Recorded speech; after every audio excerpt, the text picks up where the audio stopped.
Hello, friends. It's me, Toby Davis, once again on a Tuesday night, spending hours of my time to try to entertain you with Alex Foulkes alongside me. We are at Singapore. It is a night race. That means that it will look like night, and it may not be night where you are. Don't panic. You can look outside occasionally and touch grass. That is allowed. It is coming into the autumn time. That means it's nearly the end of the season. We have 3 rounds left, 6 races left of the Formula Sprint 2 season in 2025. There are the dates. We only have a little bit left, Alex, and then we can have a nice long winter break. And frankly, that might be good. That might be a nice thing for us to do. Hopefully, the driving today will be better than it has been the last couple of rounds. And that is all I can hope for. I cannot promise to any of you viewers that that will be the case, but I will hope. And it's the hope that kills you. Alex, how are you doing? Yeah, we can all hope, but nothing's guaranteed. Nothing will happen. Nothing we can say for certain will happen. Second night race of the season this Toby. We had Jeddah, of course, in the Yes. in the earlier on in the year, and I'm glad you explained time zones to everyone. Of course, if you don't understand that it's gonna be light in one place of the world and dark in the other, maybe it was a good bit of explanation for you to have had. We've got a relatively full grid compared to what we had last race. We've got 30 drivers, only 2 drivers missing this time. I think that's a bit of a departure from it might have been 28 we had in the second round over at Mexico, but that did bring some interesting racing and also some interesting moments, which we might touch on, we might not, but otherwise we've got qualifying and the end of the first couple of outlaps will be coming soon. We'll get the first couple of laps on the board. In practice then, it was Philip Savinsky who came out on top with a very similar sort of speed in the speed trap between everyone else. On the grid, everyone seems to have settled around the 232, 233 kilometers an hour mark in the speed zones, opting for higher downforce, of course, for this more technical circuit, but it was quite close in the practice sessions. It was Philip Savinsky at the top, but then Ben Skinner and Sandeep Singh looking to potentially get provisional pole in qualifying. Also, don't discount Joe Gillette as well in that Hunter Birch car. He has been very quick in the last couple of rounds. He has indeed. I'll tell you a little anecdote whilst we watch the first laps underway about time zones. I once went on a date with a girl. Let's call her. I'll hide her name, so we'll call her Cataly. And we went to a restaurant. We were talking about going on holiday, and she genuinely believed, because we were talking about where she'd like to go, she genuinely believed that if you go east, you go ahead in time. So she was like, if you watch the World Cup in Indonesia, do you know what's going to happen before it actually happens? Was what she was trying to ask me. Which I thought was quite interesting. It was interesting to see how someone's brain might potentially work if you don't educate it properly enough. Do you ever just think about the side of the world in the Pacific where certain countries are divided literally by a day, by 24 hours? Where specifically? Get out. But you're exactly right. There's a country. Didn't they change their entire day? I can't remember which country it was. It was like Kiribati or something, where they were right on the international date line, and they changed their entire date to more meet with Australia, because they were on American at the end. They were at the end of the day, if you like, and they moved to the very start. I can't remember which country it was. Someone will say. Yeah, I'm not sure, but that must be like crazy how you can go from one side of your island and be in, say, the 30th of September, and then you go to the other side, and you're in is it the 31st or 1st of October? Yes. 1st of October. And that doesn't really make sense to me, is how you can be on completely different days, technically, even though you're... Well, the Bering Strait's like this, isn't it?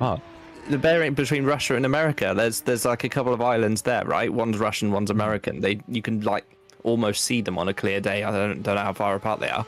And they're on 2 completely different days. I agree. It's an interesting thought, but I suppose it has to start and stop somewhere. We've done no commentating. Ben Skinner is currently top of the timesheets with a 48.8 ahead of Sandeep Singh, the aforementioned Sandeep Singh. We've also got a bunch of penalties to go through, so we need to have a little look at that.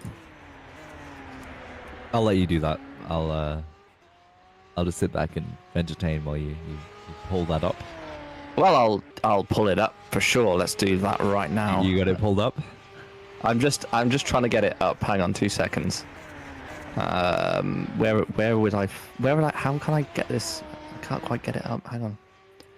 Oh, there we go. Sorry, I was clicking on the wrong thing. So we are, yes, the FS2 decisions in Mexico. So we've had a Van der Smissen round. So Van der Smissen got a 10-second penalty in the first race, and he also got a 30-place grid penalty and 3 license points for that incident with Singh and Lopez, which I think was fairly well deserved. We've also got Danny Robbins, who we saw completely wipe out Vazda and Knox. He got a 30-place grid penalty for that. As well as what? Only a grid penalty. Well, 30-place grid penalty and 3 license points. That should have been an instant ban. I'm going to be opinionated on that. It was. I don't think he knew Knox was there. It's one of those. I think he was. It's still. He still pushed someone into the wall. I mean, yeah, it wasn't great. And then he also got another 10-place grid penalty. I think for hitting Vazda the corner before as well. So I think not ideal, basically. Yeah. So yeah, not a great round for the couple of drivers there. But yeah, I mean, I agree with you. The Robbins one is not. Yeah, not the best thing we've seen all season.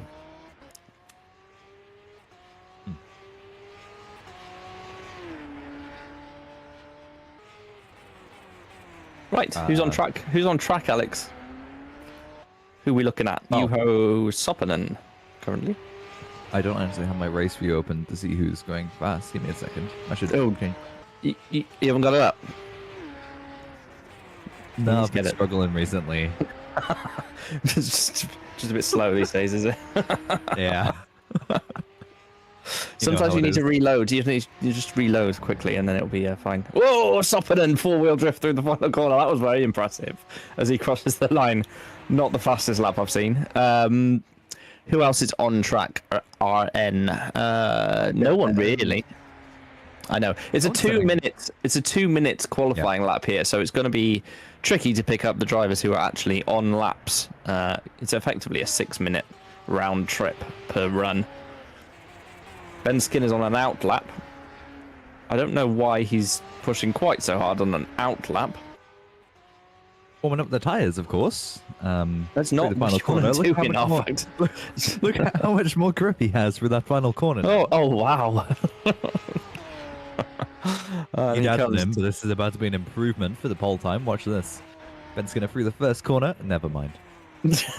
Well, they are using a manual system here, so if that gets reported, that is, once again, that would be outside of track limits. Here, you can go outside of the white lines. Sandeep clarified that in his role as head of DC, disciplinary committee, for those who don't. Sometimes we abbreviate it to DC and don't always explain what that means. But yeah, he's clarified you can go outside the lines there. Down here there's a runoff area, so you can't extend there. Turn 9 is the other one. We're just about to come up to that one as well. So on the right-hand side here, there's some space between the white lines and the wall that you can actually use as well. The wall is the track limit pretty much everywhere unless there's a curb and a runoff area. So, for example, there.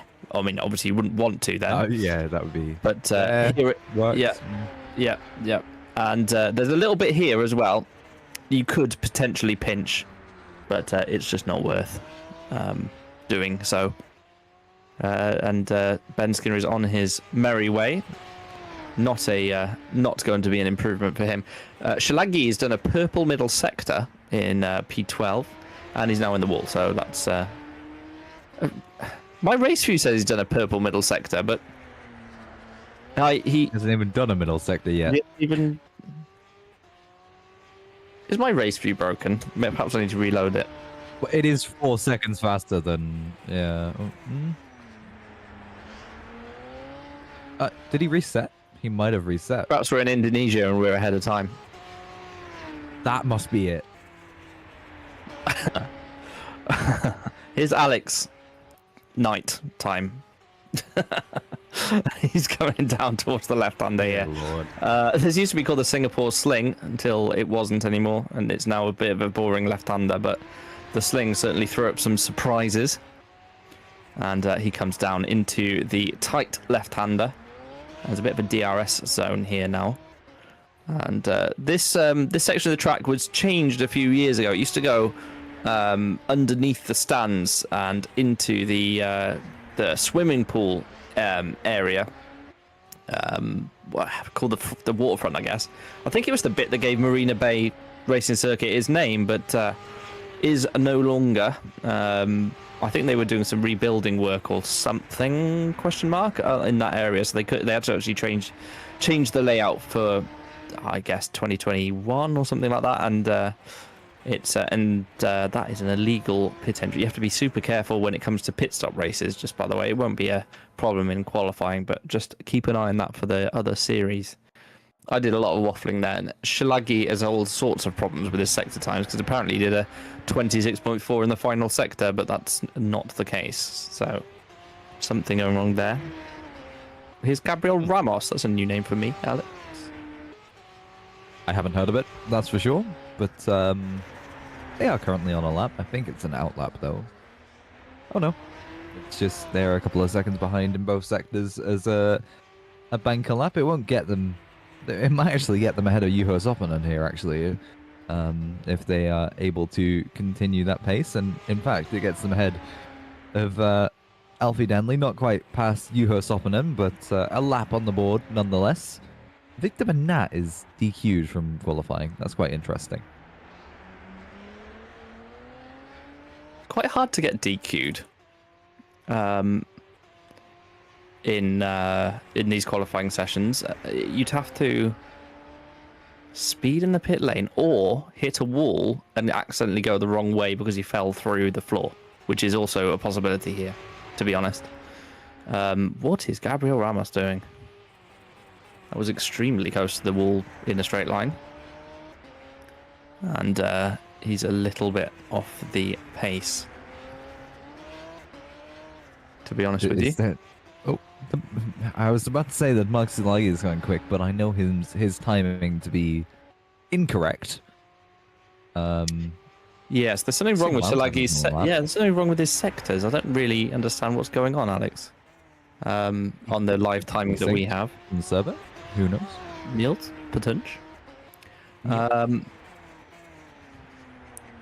Oh, let's have a look at the DQ. Our good German friend Fabian Jungbluth has found it. He's on cameras today, taking back over from Remco. I'm sure he's pleased to actually be able to race today.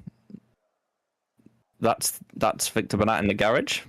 That's a really impressive DQ that happened there. You found the DQ and it's just him stationary.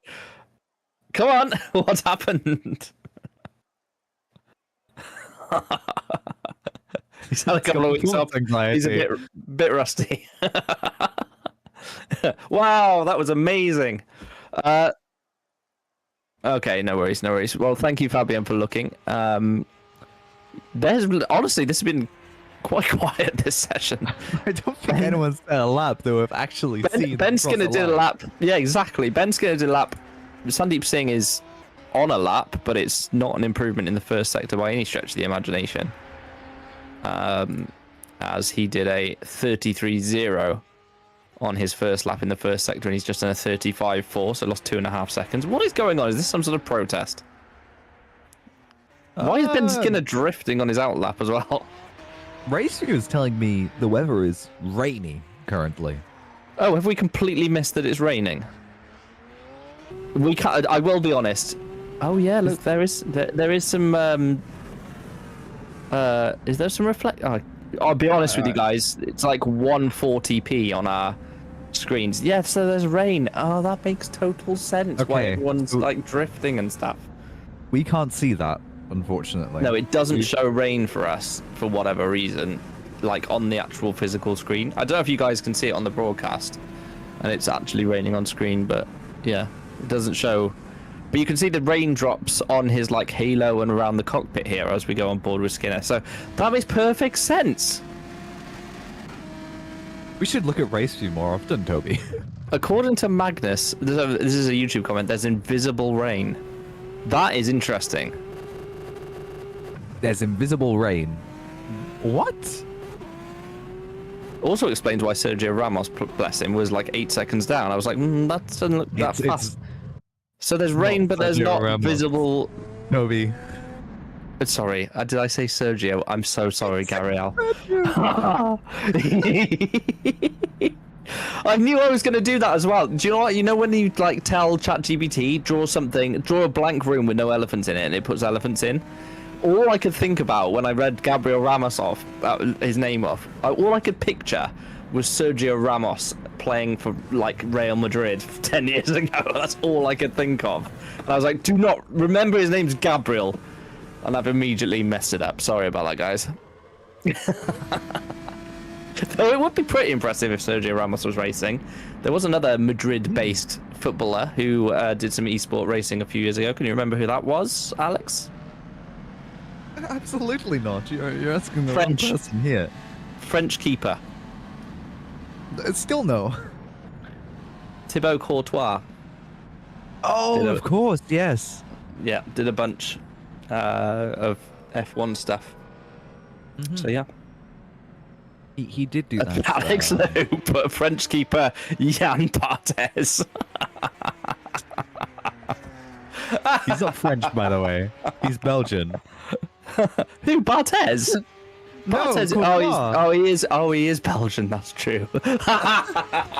I'm not even reading what Alex Lahou said in chat. I just realized They're the same thing. The French-speaking Belgians and the French should already be one country. Like, if it was me, I'd divide Belgium up into two separate countries, whereby the Dutch-speaking part joins the Netherlands and the French-speaking part just joins France. Because there are no, like, who cares about Belgium, genuinely? I think Germany in the 2 World Wars had a plan for that. I'm sorry.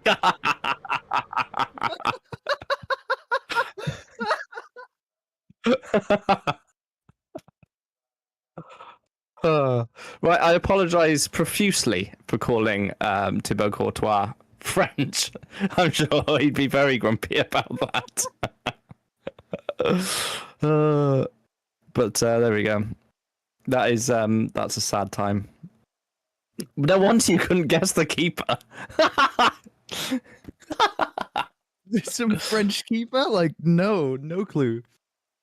If you would have said Belgian, I would have had it. I used to be a big Chelsea fan. But no, you had to say French keeper playing F1. Like, no.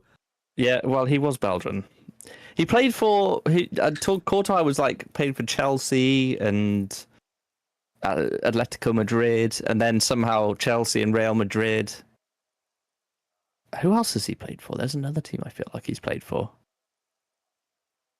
Courtois? Courtois. Courtois. Let's have a look. I feel like there's 4 teams. There's like more than 4. Oh, Genk. Of course. That well-known French club. Placed in...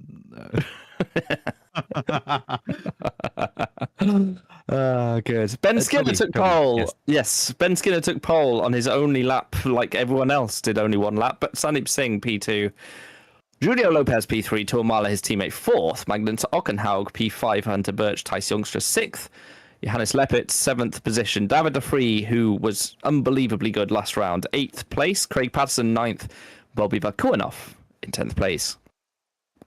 11th, Domenico Scapelli.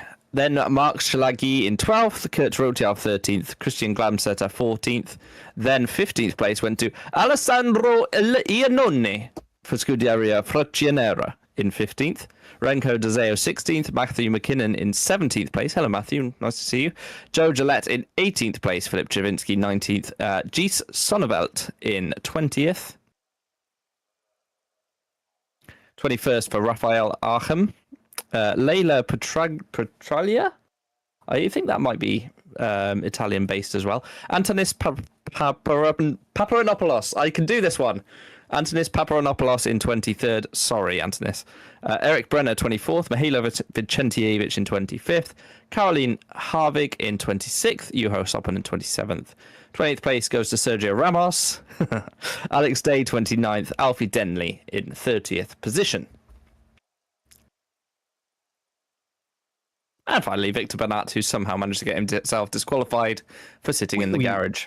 No, he did not sit in the garage. He span on the pit entry and then tried to reverse into the pit lane, which you're... yeah, don't try and reverse into a pit lane. He reversed into the pits and got a DQ. Interesting. Mm. Oh, no. He span after the pit entry and then drove backwards on the track to try and get into the pit entry. I misunderstood it. That makes more sense. Yes. Yeah, you can't go the wrong way around a track. Yes, Layla is Italian. Okay, I didn't do the Italian voice. I do apologize. My bad. So, we have invisible rain. That's Yes, we do. And that is something I need to find out why that is, because I feel like it's worked in the past. We've had wet races at Singapore before. Have we not? Was it in the days of when P11 was reverse grid? Probably before then, yeah. Oh, yeah.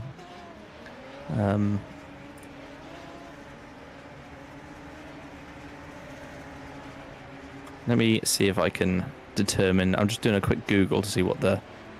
Isn't rain invisible anyways? Absolutely not. That's a YouTube comment. No. That's no. You can see rain. Lorenzo, it's water. Come on. It's water falling out of the sky.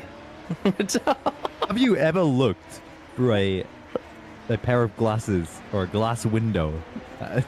You know it's there. Water doesn't have colour. Yeah, it so does. It reflects the light of the sky and it gives it a blue hue.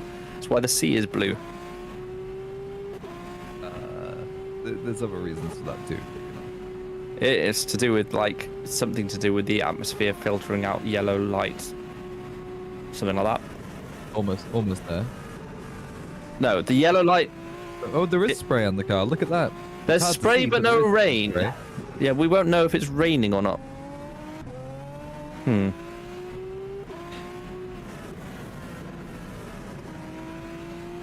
Maybe we just watch the race from this view the entire time, and then we can see what cars are produced when they're making spray and when they're not.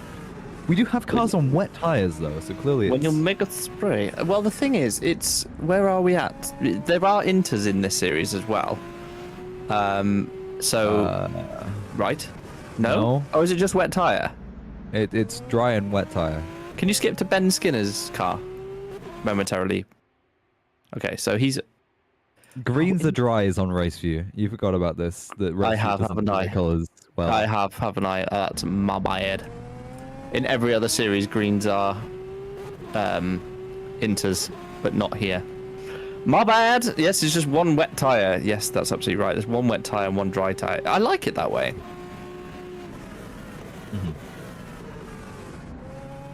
That's usually how series do it in the lower formulas, just for price. But we've replicated it because simplicity. Even though we've added so much more to the setup in recent years compared to what it used to be. It used to be very restricted, like the academy setups used to be. Yeah. But we've added more and more options every year.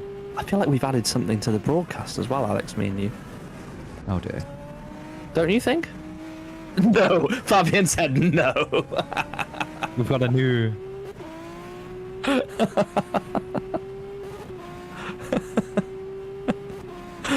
Oh, good. Well, that's a shame. Unlucky for some. Can we get a cat backdrop? Just a random. No, we can't because we did that Why once. not? And no, we did that once, and then immediately after showing the cat picture, we had the worst race I've ever watched in my life. We do have the scrolly ticker. Okay. We're halfway there, aren't we? Mm-hmm. Not yet living on a prayer. You can't see it, but I am shaking my head very profusely at what you just said. What's wrong with what I just said? It's a horrible, horrible joke that should never be repeated for many generations. Well, we've got 2 races left, so between you and me, Alex, we'll make it. I swear. So for this year, that's me done. Bye bye, everyone. Yeah, see you February next year.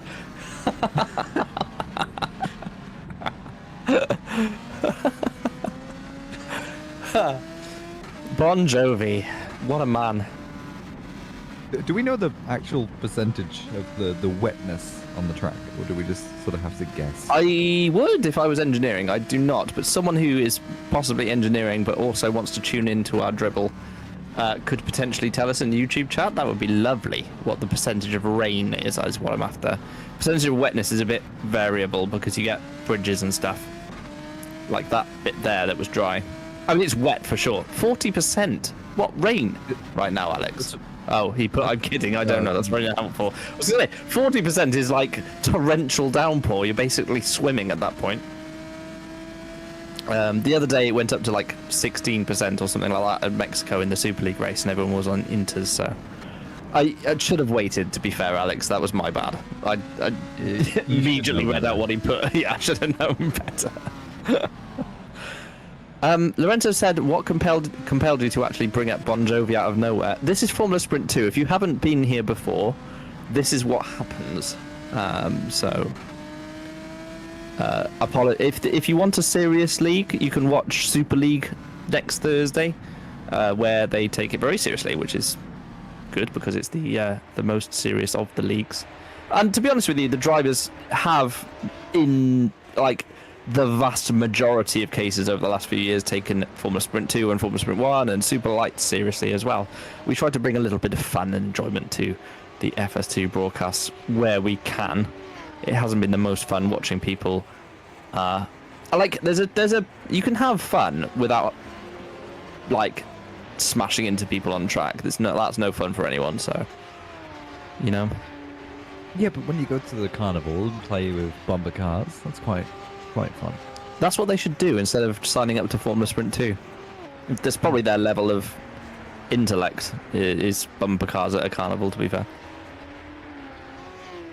A good crash here and there. That's fun. That's enjoyable. Yeah, but not on But purpose. a big crash every single race is not fun. Nearly. Almost. A little kiss on the old barrier there, and points for the angle.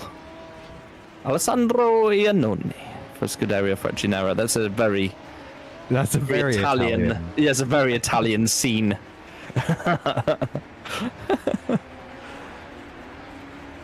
Does a triangle have 5 sides? No. Don't think about this, Toby. It's a very old joke. I don't understand the joke. That's fine. You won't understand the joke. Is it like a tetrahedron problem? No, Or something? not Okay. even. It's something to do with a triangular prism having 5 sides. Well, 5 faces, I should say. Then someone thinking that a triangular prism and a triangle are the same thing. Yeah. Sounds like the date I went on with Cataly. Is their name Natalie by any chance? No, I mean, what No. gave you that impression? Oh, no clue. I would never give her real name away. You'd never just change a single letter, would you? What? No, I'm way more complex and in like depth. There's more depth to me than that, you know? Mm-hmm. Yeah. She liked to be called. Oh, go on. Why do you? Why do you feel bad? No. I want to know why you feel bad. I saw someone in the chat called Toby Browse, and I was about to ask you, what are you browsing, Toby? What are you Toby Browse? Toby Browse, yes, like browser, browse. What to wear that? I don't know. A bit further up. What do you mean a bit further? Oh, a bit further up in the YouTube chat, of course. I'll send you an image. Toby Browse, you're exactly right. Toby Browse. What a name. What are you looking for? No, it's an instruction to me. Oh, okay. Yes.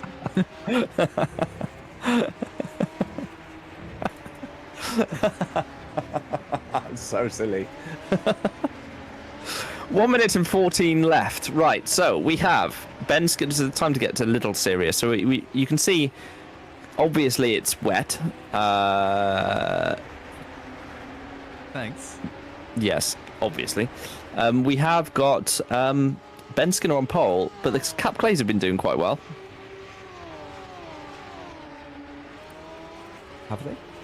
Yes. Yes, in they practice. Yeah, you have to wait for the ticker to come around. But yes. Yep, they are currently 1 and 2.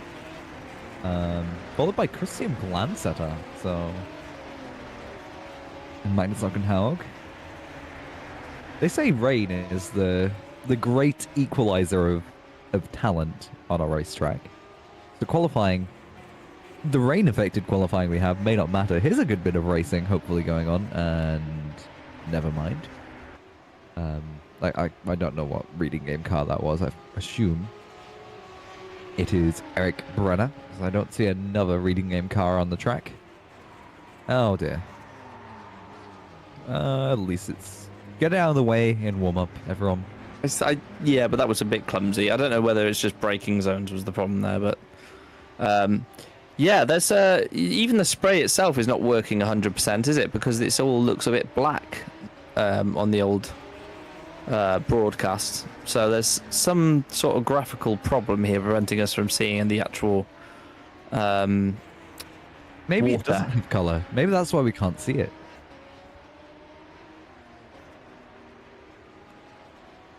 Fabian said due to the nighttime. Yeah. Maybe. Does water go black at night? Like, if you look at the ocean, it's black. Puddles in the UK are typically black. Yeah, but that's because of all the dirt. That's not good. I don't know. I can't really remember the last time I drove at night in the rain, to be honest with you. Soon you'll be doing it all the time because the nights will have drawn in. Yes. I hate it. I hate this time of year. This is my favorite Winter's- time of year. Winter's just the worst. I love winter because you have an excuse to stay inside. You don't really have to talk to anyone. That's exactly the opposite of what I'm like, though, Alex. I like to go out and do things and meet people and say yes. stuff. Well, that's on you, really, then, isn't it? And like wear t-shirts and not be cold. Do you know what I mean? I don't have to get like 14 coats out just to have a little trip to co-op. Okay, but it is better to be cold because you can fix being cold by removing. No, not removing. Don't put on more clothes. Put more clothes on. Yeah. Summer. Can you tear your skin off if it's that hot? No, you can't. You can't do anything. Yes, you just have to can. sit You there get and a nice suffer. mocha from like Starbies. Starbies. Yeah, bro. Go to Starbies, have a nice little ice mocha, chill in the shade for a little bit. That's the way forwards. All right. So apparently co-op is good because they have good steak and gravy pies. Oh yeah, 100%. Who gave you that information? That is absolutely cock on. That's 100% accurate. That's what Lorenzo said. Yeah, he's absolutely right. Co-op has a whole range of tasty pastries. Yeah, but they're about £1 billion each, unless you get them on clearance. Oh yeah, of course. Yeah, all food in the UK is crazy money these days. No, but co-op especially is egregious. It's like It's not Waitrose though, £5 bro. for a pack of Freddos. that's hyperbolic, but it was like two That's in there. No, but like I know what you're saying, especially if you get the like what I can't remember what the premium co-op brand is, but it's like you know, like Tesco Finest or whatever. What's the co-op one called? But yeah, they do some excellent pies. Isn't it just like co-op in gold letters? I don't think it has an actual. No, I'm sure it is. Right, I'm gonna have to Google it. God's sake. Right, co-op premium food. Oh, Irresistible. That's the badger. Okay. Co-op Irresistible. Oh my gosh. The only Aberdeen Angus steak and Aberdeen Angus steak and caramelized onion sandwiches. The if you want hot deli food, go to Morrison's. Quite possibly the best you'll ever have.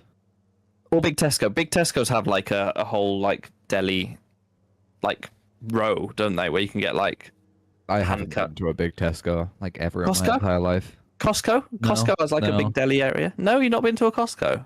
No. My missus has a Costco card and she loves it in there. Like it's one of her favorite places to go. You get all sorts of handy things. Unfortunately, I haven't been to Costco. It would be great, but I haven't. You're not that close to a big city, I suppose. There's one in Cardiff. That's is there? Yeah, there's one in Cardiff. There's one in Bristol that's very good. There's yeah, Costco's are excellent.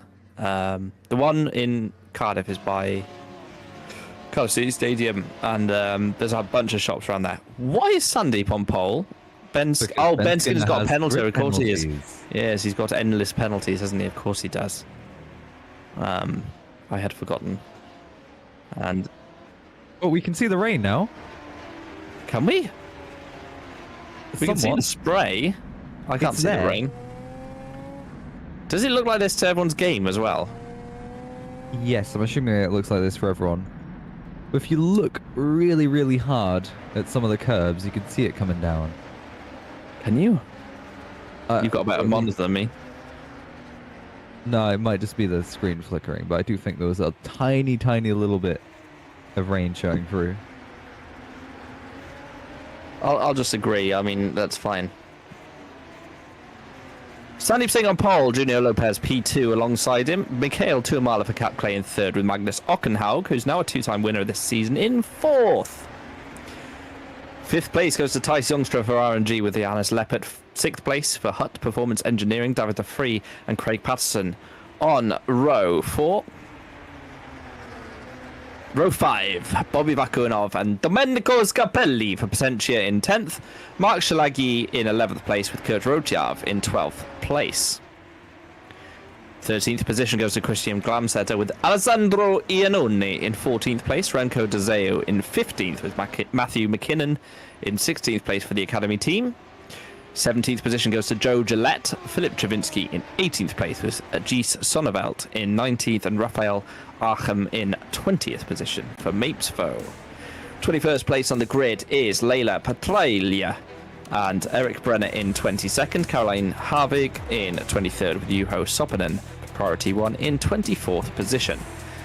25th goes to Gabriel Ramos, I'm really sorry mate, Alex Day in 26th place, Alfie Denley 27th and Victor Bernat, the disqualified member of the qualifying crew, in 28th. 29th for Ben Skinner eventually after his penalties, with Antonis Paparanopoulos in 30th and Mihailo Vicentievich rounds out the field.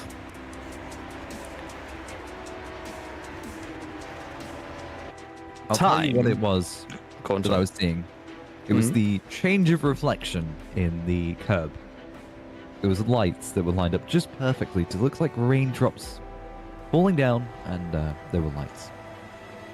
Why is the grid so offset? I haven't noticed that before here, but it's all the way to the right as the drivers look. It's right in the middle of the track. It's interesting. Oh yes, I see what you mean on the Kirby's. It must be quite wet out there, actually. There's puddles and things. Right, here come the lights. We've got a nice little view of them here at Singapore. So, first race of the day. We've got another one after this. Here come the lights. So we've got 1, 2, 3, 4, 5.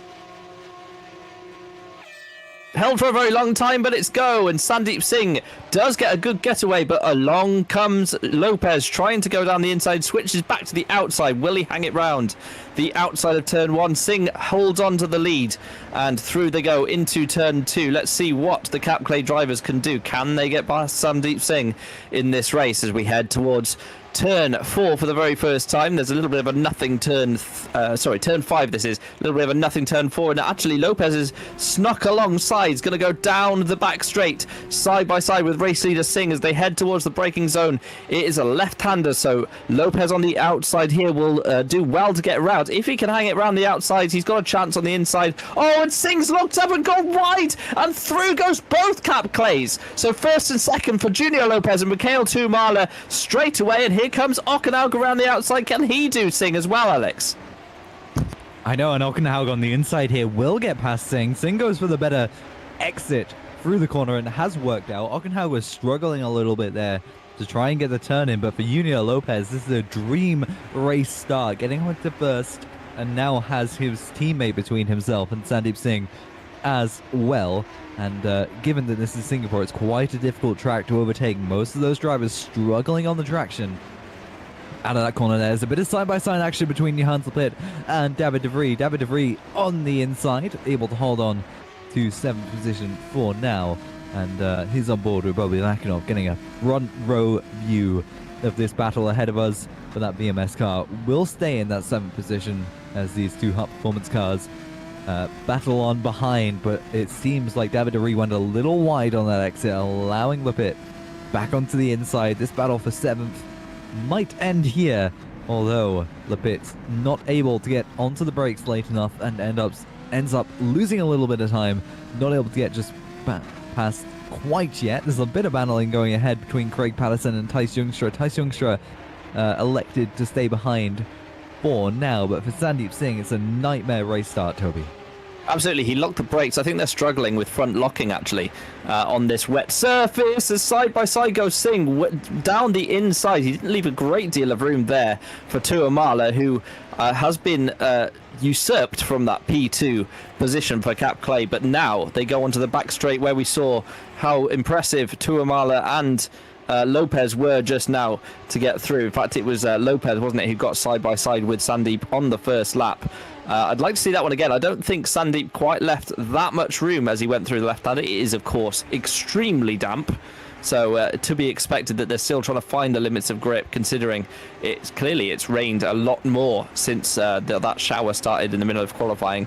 And obviously we couldn't see it on the broadcast, the rain. Apologies for that. But Singh now in P2. But look at the gap that Lopez has got. Best part of 2 seconds already. Looking down the field, you can see Ben Skinner up to P20 for him. So a great start for him. And another one to mention as well is you can see Dezeo's moved up a couple of positions. Actually, it was a little less than I thought. But De Vries as well, it's P7 for him.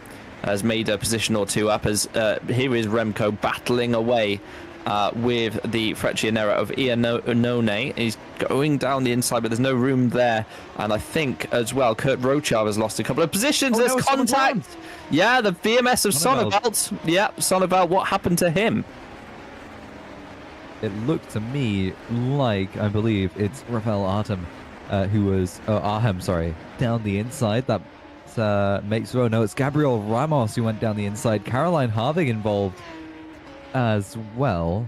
So that VMS car lost quite a lot of positions, but I think it was Gabriel Ramos that went down the inside of that hairpin and just spun around that VMS car. And then what I'm expecting to happen is that Caroline Harvig has just been caught sort of an innocent bystander in all of that. But Magnus Ockenhaug on the back of Tuamala now, almost getting past Tuamala in the first corner, the second person to do it this race, but was unable to do so. But he is chasing another podium here, this time in race 1 in the wet. He is known as quite a skilled wet driver as Ockenhaug, and he's looking to prove that once more onto the straights. He should be able to make a challenge at that Cap Clay car.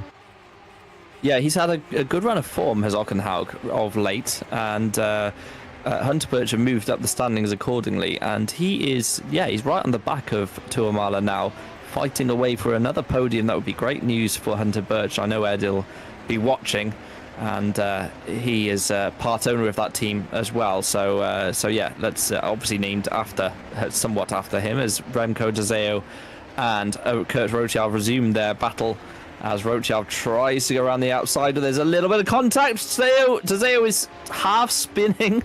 Was he pinched on the apex there a little bit by Rochial? It was very, very tight.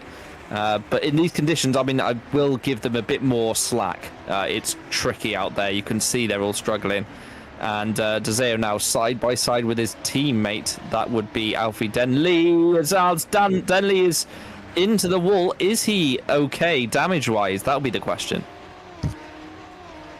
Well, it looks like a quite sizable hit to that rear right tire, but along the straight, it looks like it's holding relatively in alignment still battling away with his teammates, still battling away with Remco. Remco tries to get the better exit, and it seems like these two really don't care about the fact that their teammates, they're just going for a good little race, and it seems like Remco on the outside has the better run, but Alfie Denley will hold that inside line for now. There was a slight yellow flag there. Victor Manat's fallen behind quite a lot. Gabriel Ramos comes into the pit lane.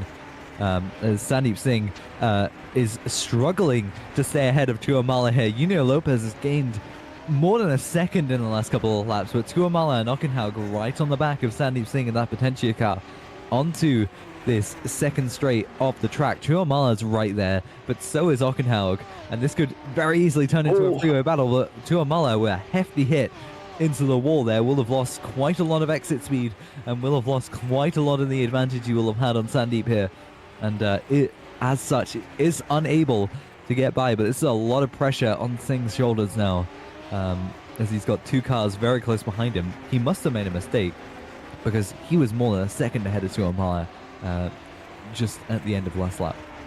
He certainly was. I think Lopez has got exceptional pace more than Sandeep necessarily might have made a mistake, but because Lopez has just walked away from the field, hasn't he? And it's going to be tricky to catch him from here. I think with 3 rounds to go, there's still possibility that Lopez could take the title from Singh. It's not over yet, but Sandeep Singh could certainly win the championship on this round, with just 2 rounds left after this. But we'll keep an eye on that as we go along. I think we'll be crowning Singh today, to be honest with you. He leads by 76 points from Junior Lopez, but we'll see what happens. He just needs to lead after this round by a total of 90. So it's possible that he could gain points on Lopez today and take that title. Skinner's round. Losing quite a lot of positions. He's down now to 21st. And there he is, all by himself. There was a yellow flag. He fell down the order, and now he's down in 21st. I think he was around wow, only 2 positions ahead, but he's had a bit of a moment, and there's Victor Manat in the wall. I can't quite tell where that was, but he has also had a moment. Here's Ockenhaug. We've seen this story before, heading into the second straight of the track. We've seen them this close, but we haven't seen a battle come of it. They've just not been able to get their power down, not been able to stay in that slipstream long enough to make a move.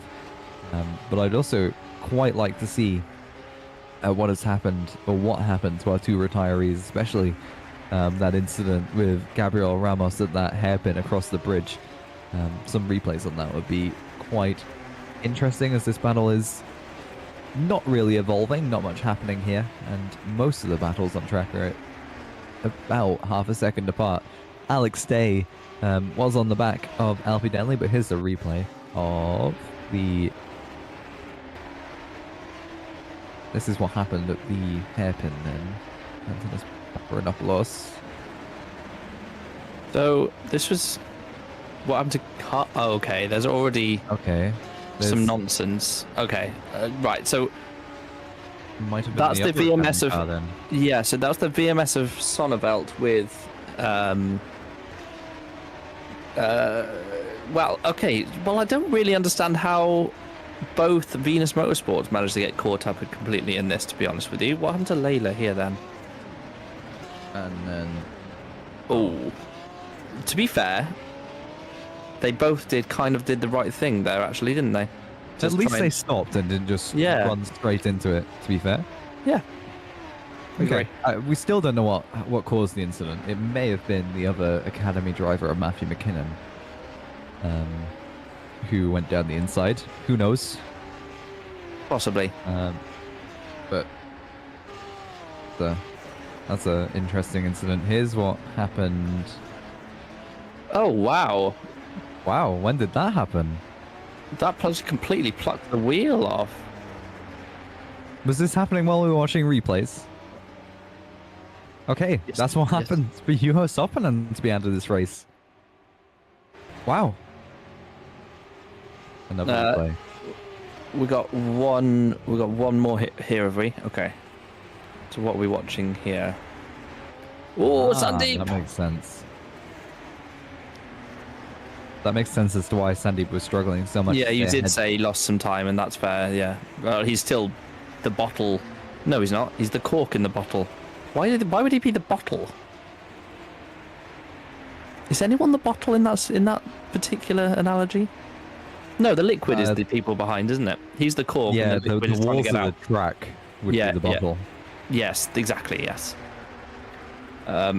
Anyway, so Singh is doing his best impression of a cork right now. 5.3 seconds to Lopez, which is an incredible distance here after only 6 laps to the championship leader. Second a lap is a fair chunk in Formula Sprint 2. I know it's a longer lap, best part of 2 minutes. It probably is 2 minutes in these conditions, actually. 2 minutes and 1 second is the fastest lap time by Junior Lopez. So yeah, it's a long old lap. Over 30 minutes per race tonight, Alex. Yeah, this is gonna be a long night. Junior Lopez is more than a second faster per lap than most of the drivers around him. In fact, his best time is the second faster than everyone else, and he was 8 tenths faster than Sandeep Singh on this last lap of the track. So he's got some monstrous pace in the wet here. But at the front, not much is going on. I mean, they're struggling to get past your aforementioned cork in the bottle. They're struggling to find a way past. Sandeep is not interested in making any mistakes that would give Tuamala or Ockenhaug an opportunity to make that move. But Tuamala is looking quite close on this occasion. Never mind, he's outbroke himself into turn 5 and actually sacrificed his exit quite a bit, but probably not enough for Ockenhaug to make anything of this opportunity that presents itself, unless he's going to go for a late move down the inside. No, just opts to fill the mirrors. You're not going to see very many late moves in the wet. It's quite difficult when you're off that sort of drying line, which doesn't seem to be there, but I'm sure it's slightly less wet. It seems to be like going offline is not what you want to be doing here. No, it's the case pretty much everywhere these days in the R-Factor 2, is that the racing line dries out the fastest when you've got people running over it. It's what happens. It clearly is still raining because I can't see any evidence of a drying line.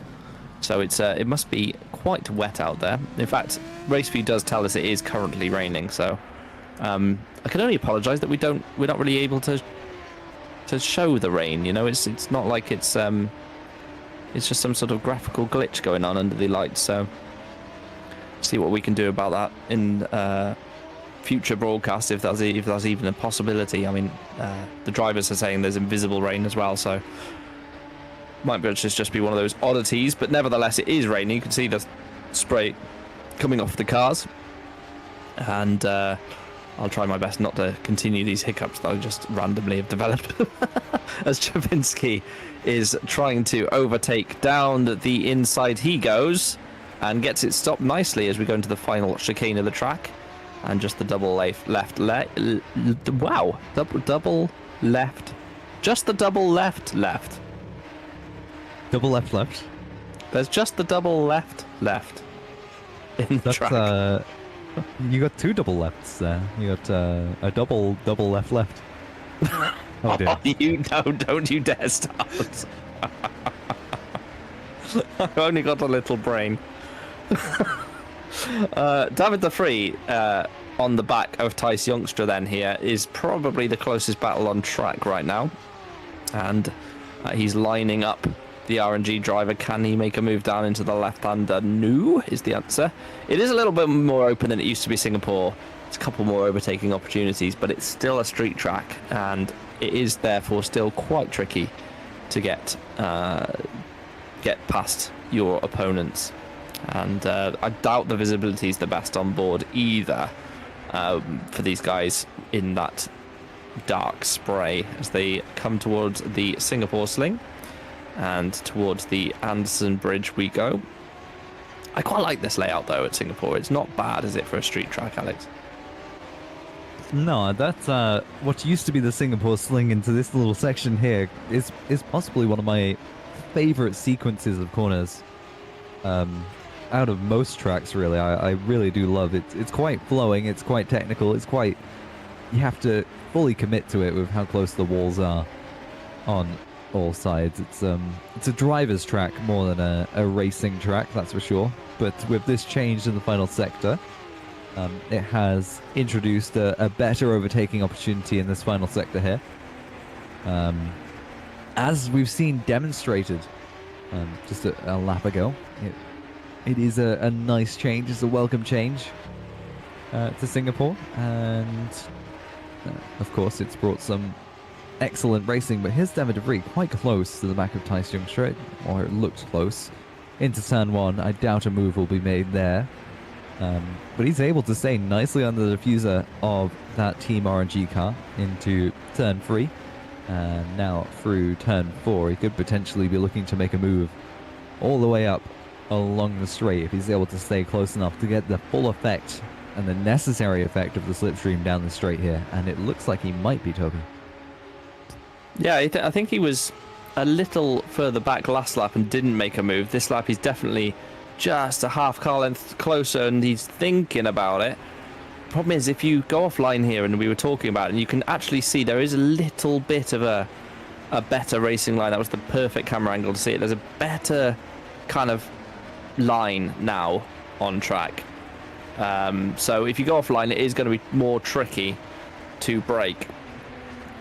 So yeah, you've got to be really, really super confident that you've already got an overlap, or it's you can get it stopped in that scenario. But de Vries choosing to stay behind for now. He knows it's still a long race. We're only just over the halfway point, and it's 9 seconds the gap between Lopez and Singh at the front as well. So barring disaster, Lopez has got this one already sewn up.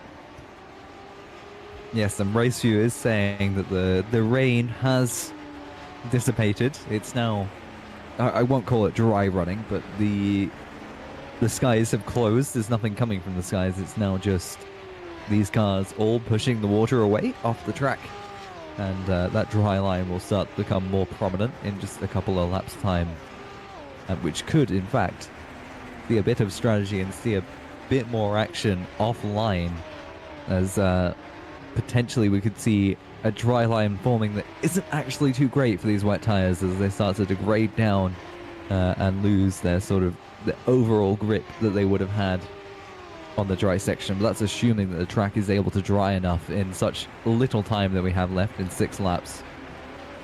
I don't think it will. I think most of these car chases that we're watching will continue on for the rest of the race. It's one of those, isn't it, where you sort of on lap 10, even if the track is now faster for slicks right now, are you going to make up the 25 seconds or whatever it is to pit? And the answer is probably not, isn't it? With only 6 laps to go, you need to be like best part of 5 seconds a lap faster, which is not going to be the case. And here comes de Vries thinking about it again. That is his best opportunity, I think.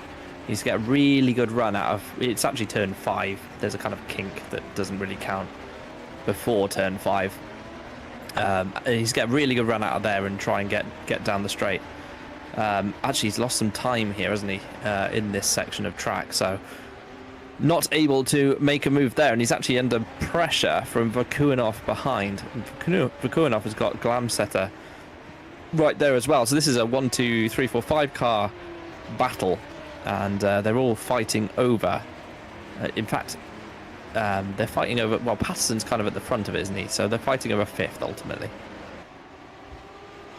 Yeah, but I think that 5th position is pretty much out of reach at this point, unless Craig Patterson is to make a mistake, which he's not exactly known for. He's known for being a very consistent driver. If that gap stays the same, I don't really think that 5th is to fight for. Looking at our reverse grid positions, though, there's a bit of a battle going on there, but it's more similarly a train like we've got going on here.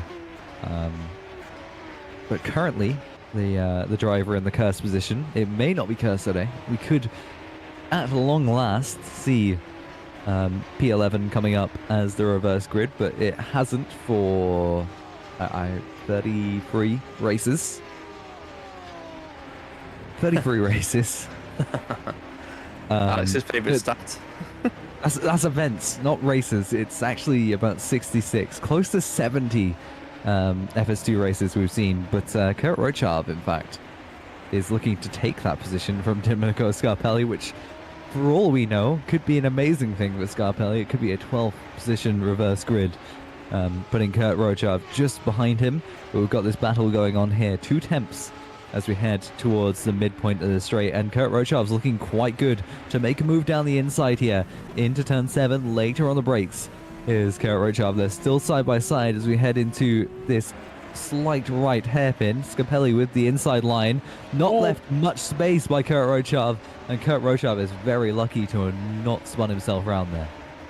Yeah, that was tight, wasn't it? It was a good move in the first place by Rochov, and left plenty of room on the outside as well for Scarpelli. And then, as you say, then it was almost like he pinched him just a little bit early before the overlap was completely completed. I'm doing double words lots today. But yes, Scarpelli demoted then to P12, and we're watching this little squabble. I think if you look, De Vries has got a decent run out of there, trying to unsettle Youngstra as they head towards the final few corners of the lap. We've still got another lengthy-ish straight here. Can De Vries make his way through down the inside? He's close. He's thinking about it. He's not going to go for it. So we've got the right-left chicane here, and it's all about, can De Vries just hold on through these faster corners at the end of the lap, maybe make a move down into turn 1. I think he's quite clearly got some additional pace that he is unable to unlock right now, being stuck behind the Team RNG car.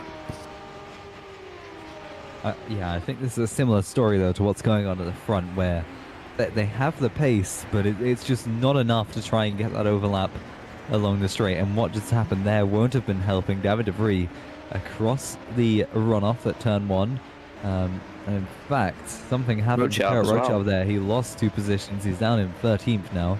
And Scarpelli, in fact, lost the position to the Scudetto Treccia Nera car of Iannone in 11th. Here's Magnus Ockenhauer going for a move around the outside of Tuamala into turn 7. That's never going to work, really.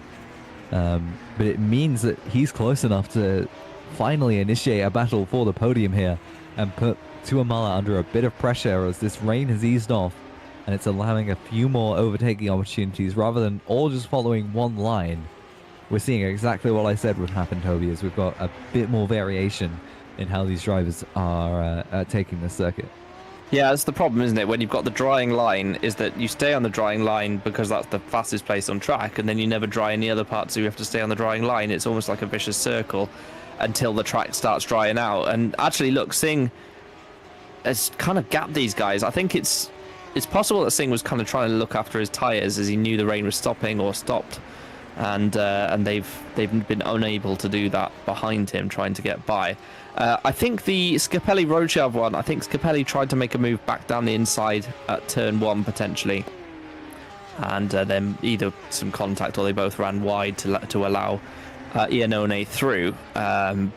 Just caught a glimpse of that on the monitor we're watching. Let's have a little look. That's what I read from the situation. Scarpelli down the inside And here we go then. So this is exactly what I thought. Did they make contact? Oh, yes, they did. Wowzers. Well, that was close to both of them being in the wall. Rochov, though, demoted 2. And Scapelli obviously moving ahead as a result of that one. So I'll be honest, I think Scapelli possibly, I mean, it's difficult to read, but Scapelli possibly being a little bit aggrieved about Rochov turning across him on the lap before, and that was a bit ambitious, that one. He was alongside, but I think he went a little deep and understeered into him personally, but difficult to say when you just had the one replay, Alex. Yeah, I agree with your evaluation of that, really, Toby, is that it's an incident that happened, but also, you know, it might be head loss, but it doesn't really matter in the end. It's a couple of positions that Karachov's lost. Domenico Scapelli hasn't gained anything, really. It's just a bit of an unfortunate incident, but that's what happens in racing, as we've got this battle once again evolving, and Thijs Jungstra at the front of this seems to have actually caught up a little bit to Craig Patterson. Whether that will actually matter towards the end of this race is debatable. But oh no! And commentator's curse, Craig Patterson, he's gone all the way around, and now we'll be down in P9. He splits the two hot performance cars, but he's going to be slow, and Hans Limit is in fact probably about to get past Craig Patterson here, who has made a significant mistake there, and is now lost all of his positions. Thijs Jungstra takes 5th position. Yeah, you know what happened there? He got a little bit wide through the left-hander and was just off the racing line ever so slightly, and lost the rear end as a result of that, I think. It shows you how important it now is to be on the dry line that has developed. As the track continues to dry, it will be further important. You can see the spray is no longer as prominent as it was. If you stay on that, and this is a great camera angle to see it, if you stay on that drier line, then you will get a big advantage. And Patterson, I think, just drifted ever so slightly off, was unable to hold onto the car. Lost a couple of positions. He's P9 now, and that was a shame because he was doing so well in P5. Yeah, he was running a relatively consistent race, and I think I cursed him a little bit. I said he's not known for his mistakes, but he sort of fell wide off that racing line, which is so easy to do. And to turn it round, I've done it before. In fact, I was racing Craig Patterson in 2023 at Suzuka. Just dipped a wheel onto a bit of curb that it didn't like being on, and just spun it round from the lead. That was an unfortunate race. But David de Vries here on the back of Thijs Jungstra, looking to take that newly acquired 5th position. This battle has been going on for the entire duration of the race, and a bit of a slide there for de Vries, but nicely held. All he has to do, in fact, is until he gets to those first 2 straights of the track, is keep it within a relatively good distance. In fact, he could make a move here if he gets a good enough exit off the bridge, out of the hairpin, and I think that's what he's going to try and do now, is prioritize his exit. Thijs Jungstra seems to have gone a little bit defensive onto the entry there, but David de Vries, unable, I don't think, in the slipstream that he has, will be unable to make a move. But he's still got a couple of straights, and in fact he's got a couple of straights and then a couple of corners, all in quick succession for him to try and make a move here. Yeah, it's so important not to defend thin air, because if you do that, you just genuinely run the risk of, ultimately you run the risk of losing time when you don't need to.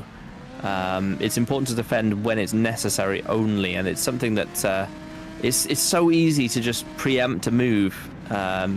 But for the following driver, if you see someone starting to do that, you can, do a couple of jinks and throw your nose in, but then duck back out, and they'll start thinking about defending when you're not actually going to make a move, and that's how you unsettle the car in front of you. They make those little micro mistakes, and you gain half a tenth, and you could potentially then make a proper move when they're least expecting it. So it's all mind games, to be honest with you, when you're the following driver, especially if you have a fraction of extra pace. But it's not that easy to overtake. You just do a couple of little mind games and watch them fall apart in front of you. One of my favourite things about racing is just that, and it's a fun little game, to be honest with you. But de Vries unable to fully unsettle Youngstra so far, and Youngstra has frankly done quite a good job to be under this much pressure for the entire race and still be in that position. Yeah, and that's what I've seen Youngstra doing a couple of times. Is just jinking it out, trying to get in those mirrors, fill those mirrors, and sort of wake Youngstra up, trying to force a mistake just from being spooked. But both of these drivers are quite experienced and won't fall to such simple tricks. Usually there's a yellow in Sector 2. That's staying for quite some time. Something will have gone there, but I didn't see any of the timing tower change. But getting involved in this, in fact, is Christian Glanceter as we head down this straight. They're weaving to break the slipstream, but this battle was a two-car race, now turned into 4 cars as Glanceter and Bobby Vakanov have introduced themselves into this, but with 2 laps to go, 1 lap to go now as we enter the final lap. Junior Lopez once more setting the fastest lap of the race, 13.2 seconds ahead of Sandeep Singh. That's quite a comprehensive lead for Junior Lopez, but as we head onto the final lap, look at how close these 2 cars are. Thijs Youngstra and David de Vries. Youngstra not with the greatest of exits onto the main straight. David de Vries looking in the slipstream, looks to move out to the inside slightly later on the brakes is Thijs Youngstra, but David de Vries will stay on the diffuser of that Team RNG car as we head towards the second straight through turn 4 into turn 5 here. David de Vries is quite close. If he's able to maintain this gap, he could potentially be looking at a move here into turn 7. Onto the straight we go. 0.4 on the timing screen. This could be enough for David de Vries to stay in that slipstream just long enough to make a later braking move as we head towards the braking zone in the corner. It's not enough for David de Vries. He's not close enough just yet. But it's not the end of the race. It's not the end of the lap just for David de Vries. He can still make a move, and look how close he is to the back of that Team RNG car. He's so close, and he's just waiting for... There's a little micro error there from Youngstra. He's waiting for that. He's waiting for them to just miss the apex by half a car. That's what he needs, but he's running out of corners to do it. There's a couple of straights left towards the end of the lap. It's all very tight and twisty here through this section as we cross the Anderson Bridge for the final time with these guys, and de Vries lost a little bit in the slow speed stuff. Youngstra setting himself up for a good exit, but squiggly on the power and now trying to shake that slipstream. But I think Youngstra's probably done enough. I'll tell you who has done enough, though. Junior Lopez, 14 seconds of the good. He comes round the final corner to cross the finish line and win for Scuderia Cap Clay in a dominant performance in the wet here. Through the final couple of corners then come Sandeep Singh and Mikhail Tuamala to complete the podium. Ockenhaug on his own in P4, but here we go then. Youngstra, is it going to be Youngstra, de Vries or Glanceter? It looks like Youngstra's done enough. No mistakes in the final double left, and he will take P5 from de Vries, Glanceter and Vakuinov. Craig Patterson then down in 9th in the end, with Johannes Leppert following through P10. Round the final corner goes Filip Chavinsky taking the final points paying position. Shalagi, Rochav, Scapelli and Iannonian ahead of him. So it could be any one of those guys from P10 down to P15 who takes reverse grid pole. You've got to be in it to win it. Who's going to win it? That's the question for race 2. But what a dominant performance from Lopez, and he has shown he's very, very good at race 1. Can he replicate it in race 2? That's the question, Alex. Yeah, it was a bit of a nothing burger of a race, if you ask me. Those incidents that changed the order of positions, but not that many moves made. But we can look at the results and see just how many moves were made, just how many positions have changed from when we went over the grid order. Hint, hint, nudge, nudge. No? There we go. Junior Lopez wins. Well, that's their problem. It's going to be the same no matter what. Junior Lopez takes the win from Sandeep Singh, and Tuamala finishes out the podium. Magnus Ockenhaug is 4th with Thijs Youngstra behind him. David de Vries battling to the end with Christian Glanceter and Bobby Vakanov. 6th, 7th and 8th. Craig Patterson and Johannes Leppert round up the top 10.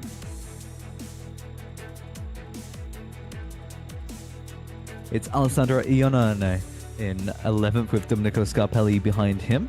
13th is Kurt Rochav with Mark Sulagi and Phil Savinsky 14th and 15th. Joe Gillette and Remco de Zoo 16th, 17th, and then Antonis Paparanopoulos 18th for GPVWC Academy.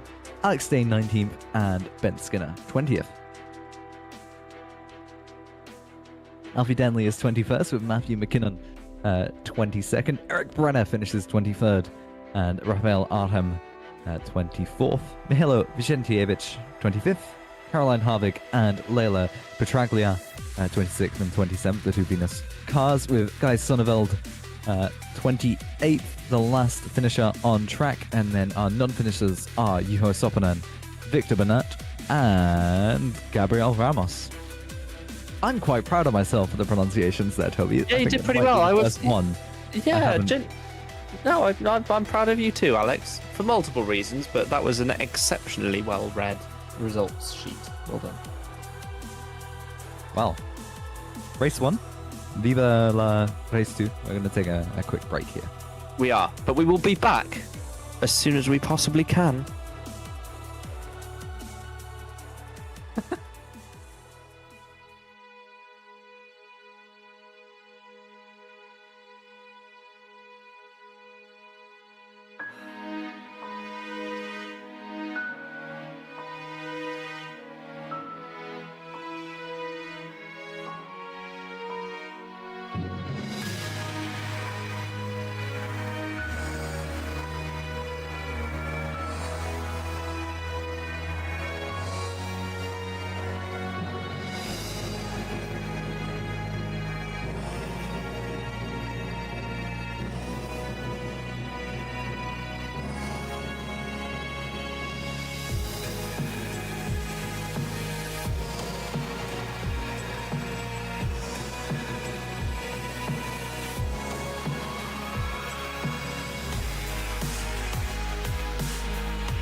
Welcome back, everyone.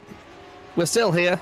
There's a minor technical issue there between sessions, but we've got it all working again. All good, as they say. Singapore is where we're at, and it has been raining, but it is now sort of not raining anymore, so the track is sort of drying. Although I say that, the weather on Raceview now says it's drizzling again, so I don't actually know what to believe, to be brutally honest with you. There are people out there on wet, there are people out there on slickies. What's the answer to the correct tyre question, Alex Foulkes? It seems like people like the wets, but it's also going from not wet to wet very quick. What do we call that? It's rain. Flip-flopping. Well, I like flip-flopping. Yeah, we're flip-flopping between... Flip-flopping's more of a summary term, though. I don't know if we can use that, you know? What do you call a Frenchman with a sandal on his head? Oh, God. Philippe Falop. I ought to put you in the ground someday. Oh, what do you call a man with a shovel on his head? His name's Doug, mate. Doug. What do you call a man without a shovel on his head? Go on. Douglas. We're crying out loud.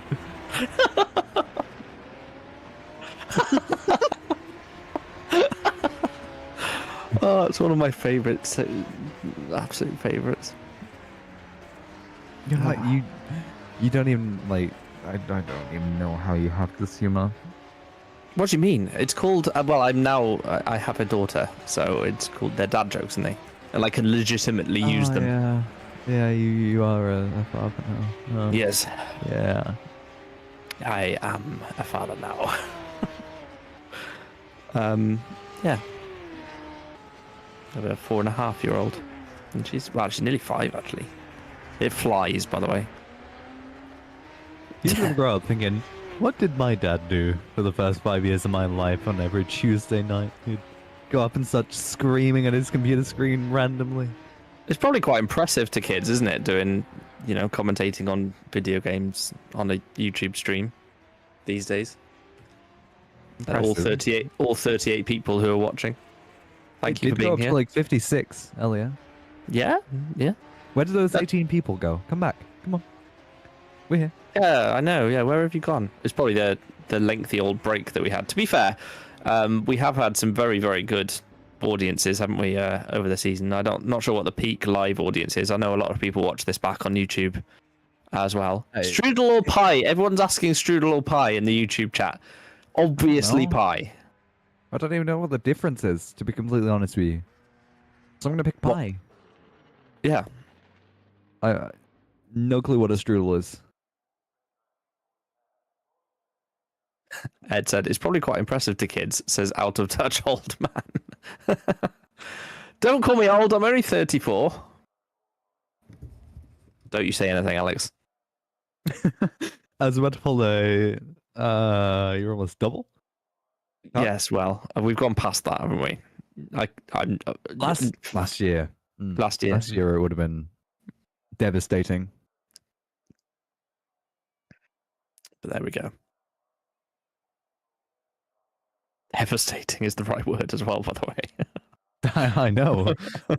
It was yesterday that I was 21. When I said that to my dad, I'm sure I've said this before on broadcast, but when I said that to my dad, he literally laughed in my face and said, ha ha ha, wait till he's 60. Oh, well. So I was like, oh, cheers, mate. Thank you for that. Thanks for that. Oh, cheers, that mate. That was reassuring. Yeah.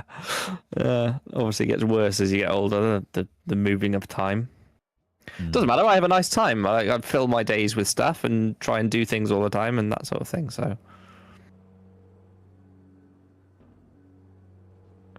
Ed says I'm turning 30 on 30 on Thursday, so I can't really talk. You can talk, Ed, every other Thursday in Super League. Move.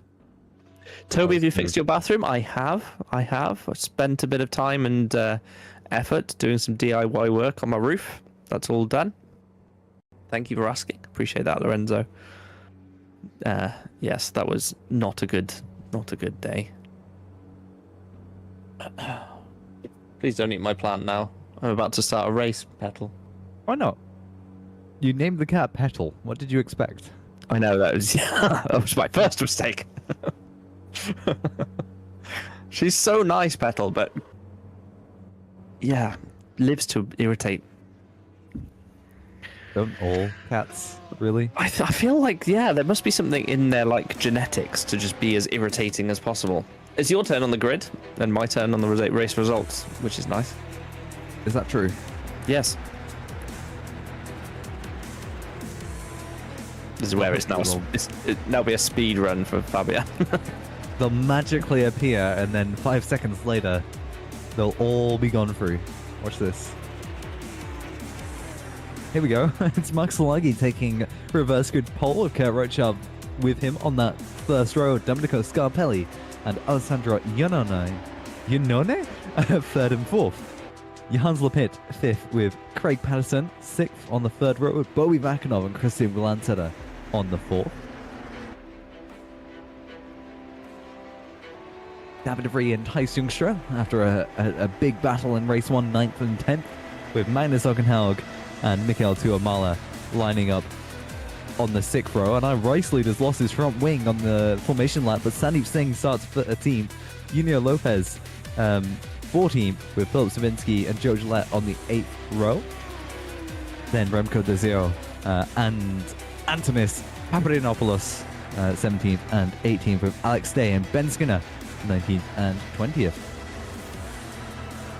Alfie Denley then starts 21st with Matthew McKinnon behind him in 22nd, Eric Brenner for RGS in 23rd, and Rafael Arham in 24th. Mihailo Vicentievich 25th with the two Venus cars, Caroline Hardig and Leila Petraglia 26th and 27th with Guy Sonneveld 28th. Then our last three starters, Juho Sopanen 29th, Victor Bernat 30th, and Gabriel Ramos starting 31st, but that's our race leader without a front wing on the I was just going to say that. Yeah, he's missing a front wing, right? And when did that happen? I called it out when I said it. Oh, my bad. That happened. I did have a Discord issue. How did he manage that? He slammed it into the wall at turn 7, I want to say. Mark, man.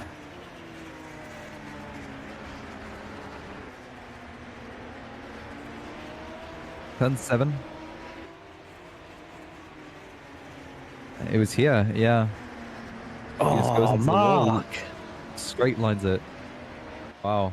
Just a little panic brake lock, and now he's got to go out and start from the pit lane. Right, let's get to the front of the grid because they will be lining up. So there'll be a nice big blank space for Kurt Rochav to drive into. He probably thinks his Christmas has come early. We're only in September. Some dry gamblers as well. Joe Gillette, Remco De Zeu, Vicentijevic, dry gamblers. Caroline Harvig as well. This could be a spicy old race, this one. Let's see what happens then as we see someone retaking their position on the grid as well. That might be Vicentijevic doing so. So a couple of drivers starting from the pit lane, potentially on slicks. As we go to the red lights, there's 4 of them. There's a 5th one on the left, I promise you, as Kurt Rochav gets a good getaway, but he's not on the racing line, so it could well be that down the outside goes Scarpelli, as there's some nonsense in the background already, but Kurt Rochav does lead us away. And through he goes. Turn 1, 2, and 3 navigated successfully for him. Everyone on wets. Actually, everyone is on wet, so it was a bit of a timing glitch on the tower, but a good start there for Rochav, and with a clear track in front of him, he'll be hoping to get away from the pack here. Yeah, and off the start, one of the Venus Motorsports cars around already. It might have been Caroline Harvig on those dry tires, just not getting the traction she wanted off the line, and therefore struggling quite a bit. Antonis Paparonopoulos was falling down the order quite significantly, along with Mihailo Vicentijevic as well. He struggled a little bit, and multiple drivers, Alex Day and Alfie Denley, into the wall there. We've got a yellow in Sector 1, and Race 2 already off to a hectic start, but Kurt Rochav less than half a lap in, 1.1 seconds to the car behind him, and that yellow has found its way into Sector 2 as Phil Savinsky has found himself out this race. Caroline Harvig has... oh, it is slicks. Remco De Zeu is on slicks, look. And then Remco on the slicks, struggling. So all the people who went onto the slick tires are struggling here to keep their pace, keep the momentum, and stay ahead of the cars around them. And then, most importantly, keep it in a straight line. Yeah, it's clearly not dry enough yet, although they will all be hoping that they can get through. If it stops raining, or has stopped raining permanently for the rest of the night, that they will get through these first few laps and it will pay them back later in the race. But clearly too wet right now for those slick tyres to work. Vicentijevic, I believe, is on slicks. He's in 25th place and the highest runner on those tyres, but he is 6 seconds on this lap alone already off the pace. So, and really struggling on those tyres, looks, as behind him is Shalagi, who started from the pit lane and he's flown by on the wet tyres, so not the right call to be on slicks, unfortunately, for those guys. But Rochav, as you say, now 1.5-ish to the good from Iannone, and Scarpelli was demoted by Iannone somewhere on that first lap. And yeah, we'll see what happens as this race unfolds. Glamsetter then here lining up Patterson, who benefited somewhat from the reverse grid gods. And I now have 3 cats in my attic room, as Glamsetter attempting to go down the inside. I'm trying to switch back here, but Patterson is in 4th place. Yeah, Patterson holding on that position for now, as we've got a bit more chaos going on in the background. Alfie Denley is round, or is it Matthew McKinnon that's round this? Oh, there's so much going on. A VMS car is struck by Victor Bernat. One of the Academy cars has lost his front wing. That will be... Oh, what is going on? Victor Bernat has no front wing. And this now is just a whole lot of chaos, as the VMS car seems to have been struck by Victor Bernat. But here is Leila Petraglia at the back of this, trying to get past these cars with damage. And Bernat has no front wing. He needs to just get out of the way here. Oh, what is going on? What are we looking at? Come on, guys. What, can we just get through an event without this sort of nonsense, man? What are we watching? Bernat had no front wing at any point during that. So, right, so here's Sonneveld, who has done plenty of races at GPVWC. Oh, that's so unlucky for Sonneveld. And then hit by Bernat's just gone into the back of him. And then I don't really... do you know what it is? Sonneveld has got a very broken car. He's really crabbing down these straights, so I suspect when he brakes then, it looked like he just turned left, but I think his car is crabbing a bit. Can we have a look at the onboard? Yeah. Yeah. Yeah. So I don't think that was really on purpose, to be honest with you. That car is a broken fish. Look at how much steering angle he has to put in to make that left turn as well. Yeah, that's quite a difficult car to drive, and yeah, he's going to go into the wall here, and there goes how he has not lost his tires there is a miracle. Yeah, that should have happened a few corners ago, though, really. I mean, there was no way that car was going to make it to the end of the race for Sonneveld, but I will say the damage probably caused him to do the things that happened afterwards, not necessarily. It looked initially, the first glance, he just drove straight across the track into the Academy car, but I think he probably pressed the brake and it just pulled him directly left, to be honest with you. So that's my initial reading of that. Anyway, we move on. Kurt Rochav then 2 seconds to the good. We're watching the battle here for 4th, 5th and 6th. And interestingly, from the race 1 winners, so Ben Skinner obviously up to 12th, right behind Sandeep Singh. Junior Lopez is only in 14th. He really struggles in race 2, doesn't he, Lopez? And that's part of the reason he's been unable to put a full season together to fight with Sandeep Singh, I believe, in my opinion. Yeah, and this is what separated Sandeep Singh and Lopez's entire season, is that Lopez has struggled in quite a couple of events, notably in the race 2, to try and get past all the cars that he has in front of him, whereas Singh seems to be able to cut through the field more effectively, as we're reaching that limbo phase once more, where the track is not really dry enough to make a move, but we say Lopez hasn't got the pace to cut through. He's currently just set the fastest lap by about 6/10 compared to just about everyone else around him. But at the front, Kurt Rochav and Alessandra Ionone, both setting quite competitive lap times in the Scuderia Recchianera and Excellion cars. So they're doing quite well for themselves at the front. They've got quite a sizable gap to the next podium sitter. And Kurt Rochav's got quite a good gap, as Ockenhaug went down the inside of Glamsadler there. He did, and Ockenhaug is having a pretty good round, actually, to be honest with you, isn't he? He's up in P5 now for race 2 as well. And we know he had a decent amount of pace in race 1 too. In race 1-2, that's strange wording. But yeah, he's got potential here, hasn't he, to make his way through the pack and potentially get to the front of the field. Just, it's so important in these races where it's slippery conditions and there's a bit of a mix of tyres, not quite sure exactly what's going to happen. You just got to keep your nose clean, haven't you, and make sure you get through some of the nonsense, and then the results will come. You will get paid back. You'll get rewarded for some of that stuff. Yeah, and Ockenhaug seems to be the most consistent. There's a bit of battling going on between Alex Day and Junior Lopez. Lopez, like you said earlier, not having the easiest of times and struggling to get past Alex Day here. He's got a yellow in sector 2. We're going to ignore that though, as Junior Lopez to the outside into the penultimate set of corners. Banging wheels is Alex Day and Lopez, and it's just locked wheels compared to them. But Lopez has got by, not the cleanest move, but cleaner than what we have seen already, as Alfie Denley retires from this race. Mark Salagi battling with Bobby Vakinov, but Alex Day's going to have a go here into turn 1 at Junior Lopez. Fills the mirrors on the inside. Lopez what are you doing? A mistake, but Alex Day tries to go. Oh dear. Alex, right? Sorry, not you, Alex. Alex Day.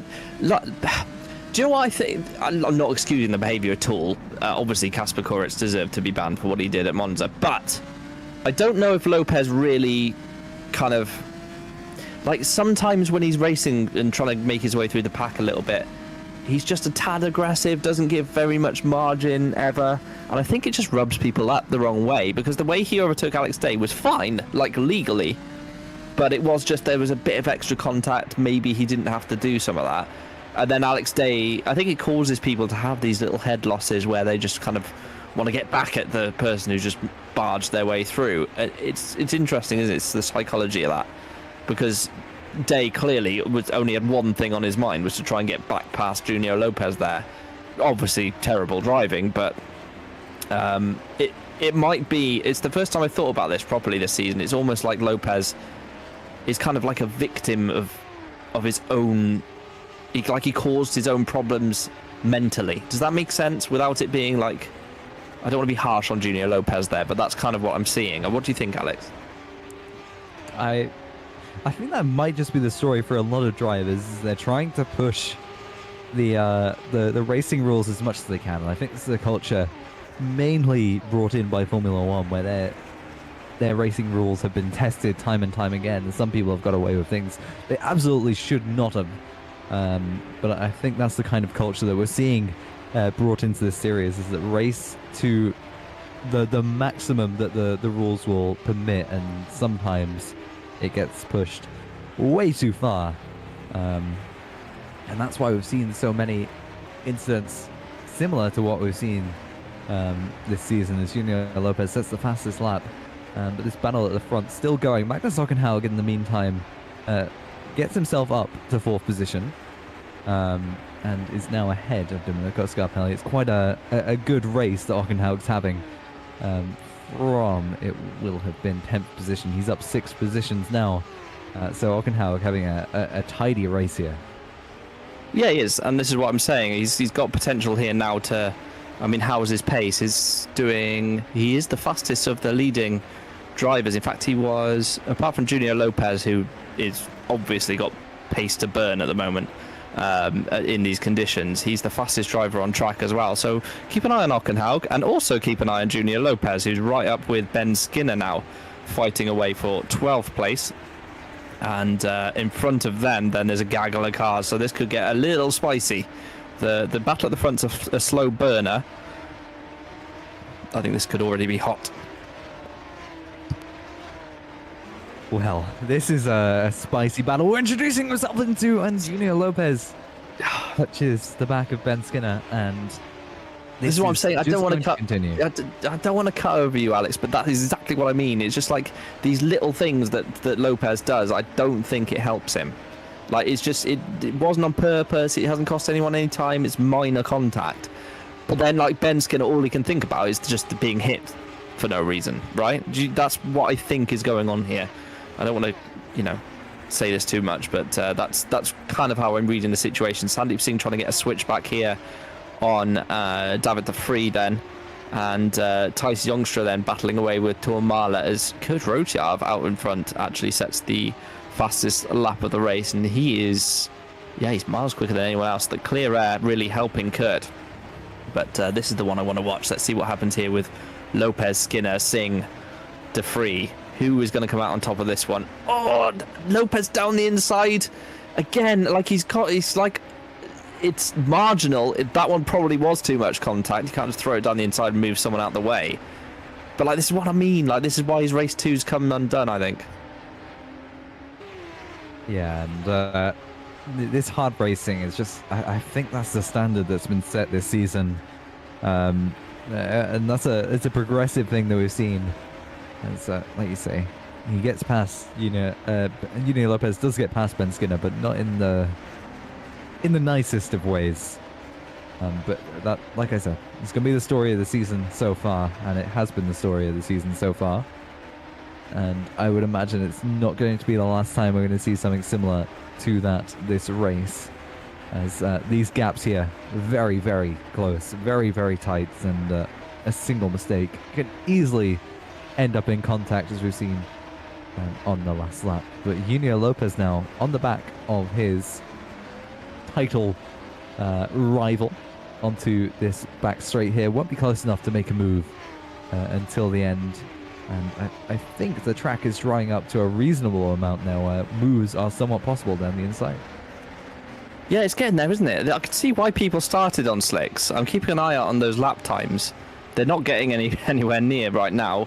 Obviously, DeZeo's out, Harvig's out. Those are the other two slick-shod people alongside Matthew McKinnon and Vicentijevic, who are both doing 209s, 211. So they're nowhere near, but clearly it's like at this point, maybe a fresh set of slicks in the hands of one of the front runners, maybe they'd go faster. But the problem is it just didn't happen early enough, did it? And it's just not dried up quick enough. Here's Junior Lopez then on the back of Sandeep Singh. Is he going to make a dive here? The answer is yes. Can he make it happen, though? Singh leaving just enough room. There's still more contact. Lopez down the inside. And through he goes. And again, a little bit of wheel banging, but this time safely through. And actually now Ben Skinner's got an opportunity to have a go at Sandeep Singh as they go onto the back straight. Singh will know that if he's outscored here by Lopez, he can't win the title at this round, but he's still got such a substantial lead. It's going to be a matter of course, I would say, as Ben Skinner now down the inside of Singh, trying to go side by side. Well done to both of them for leaving enough room. And Skinner trying to make it defensive, but through he goes around the outside and just about gets that one done. And Singh demoted to 13th, and Singh just hasn't had the pace today, really, to challenge. And now Alex Day then on the back, and Singh choosing to go a little bit defensive. It's not going to harm him too much as they go through the Singapore Sling and onto the Anderson Bridge. I'll be interested to see if Alex Day fancies a move down the inside into the hairpin here as they come across the bridge itself. Will Day send it down the inside? No. Thinks about the opportunity to set up for the back straight, but look at the gap Lopez has. He really has got, I wonder if he went like full wet setup or something like that, because he's just had so much more pace than anyone else today. Possible. It's absolutely possible, but at the same time, I don't really think there's much room between a dry and a wet setup. But looking at the speed traps, it seems like Kurt Rocha's running relatively high downforce to the rest of the other drivers, but Alessandro Iannone is also running 2 kilometers slower than just about everyone else. But I don't think that it's a wet setup that's the difference here. I just think it's the clean air. There is one of the Academy cars, and that will be Matthew McKinnon on those slick tyres, now 2 laps down. And we can't leave the car there, Matthew. Come on. Yeah, you press escape or you bring it back onto the road. And at this point, 2 laps down, I think it's best just to hang up the gloves for today. I do like that expression. It's one of my favourite motorsport related ones. We got that yellow flag is going to sit there pretty much permanently unless he sorts it out. I think he's back moving again, to be honest with you. It's the gap is now stable to the lead. He was maybe waiting for all the cars to go by. Yeah, so through then Lopez goes, and he's now right on the back look of David de Vries for 10th. And Lopez might feel that the championship's not over yet. It isn't mathematically. And after this round, the gap might come down a little bit, but still some work for Lopez to do if he wants to do anything about Sandeep Singh's fairly impregnable lead that he has. We still have 2 rounds to go after this. We've got Brazil and Abu Dhabi to go, as there's a yellow in Sector 2 now. I'm looking for the timing to drop one of them out. In fact, Vicentijevic is now out, so again, possibly just too wet for those tyres, unfortunately for him. But he does become the 7th retiree as David de Vries and Junior Lopez are battling away into the final sector, into the last couple of complexes of corners. Junior Lopez right on the back of that VMS car. Down the inside goes Junior Lopez, and a relatively clean move there. Was later on the brakes than David de Vries, had a better turning speed than David de Vries, and just overall was able to get that move done. Junior Lopez moves up to 10th, now 3 places ahead of his championship rival, chasing down Thijs Jungstra ahead of him in 9th.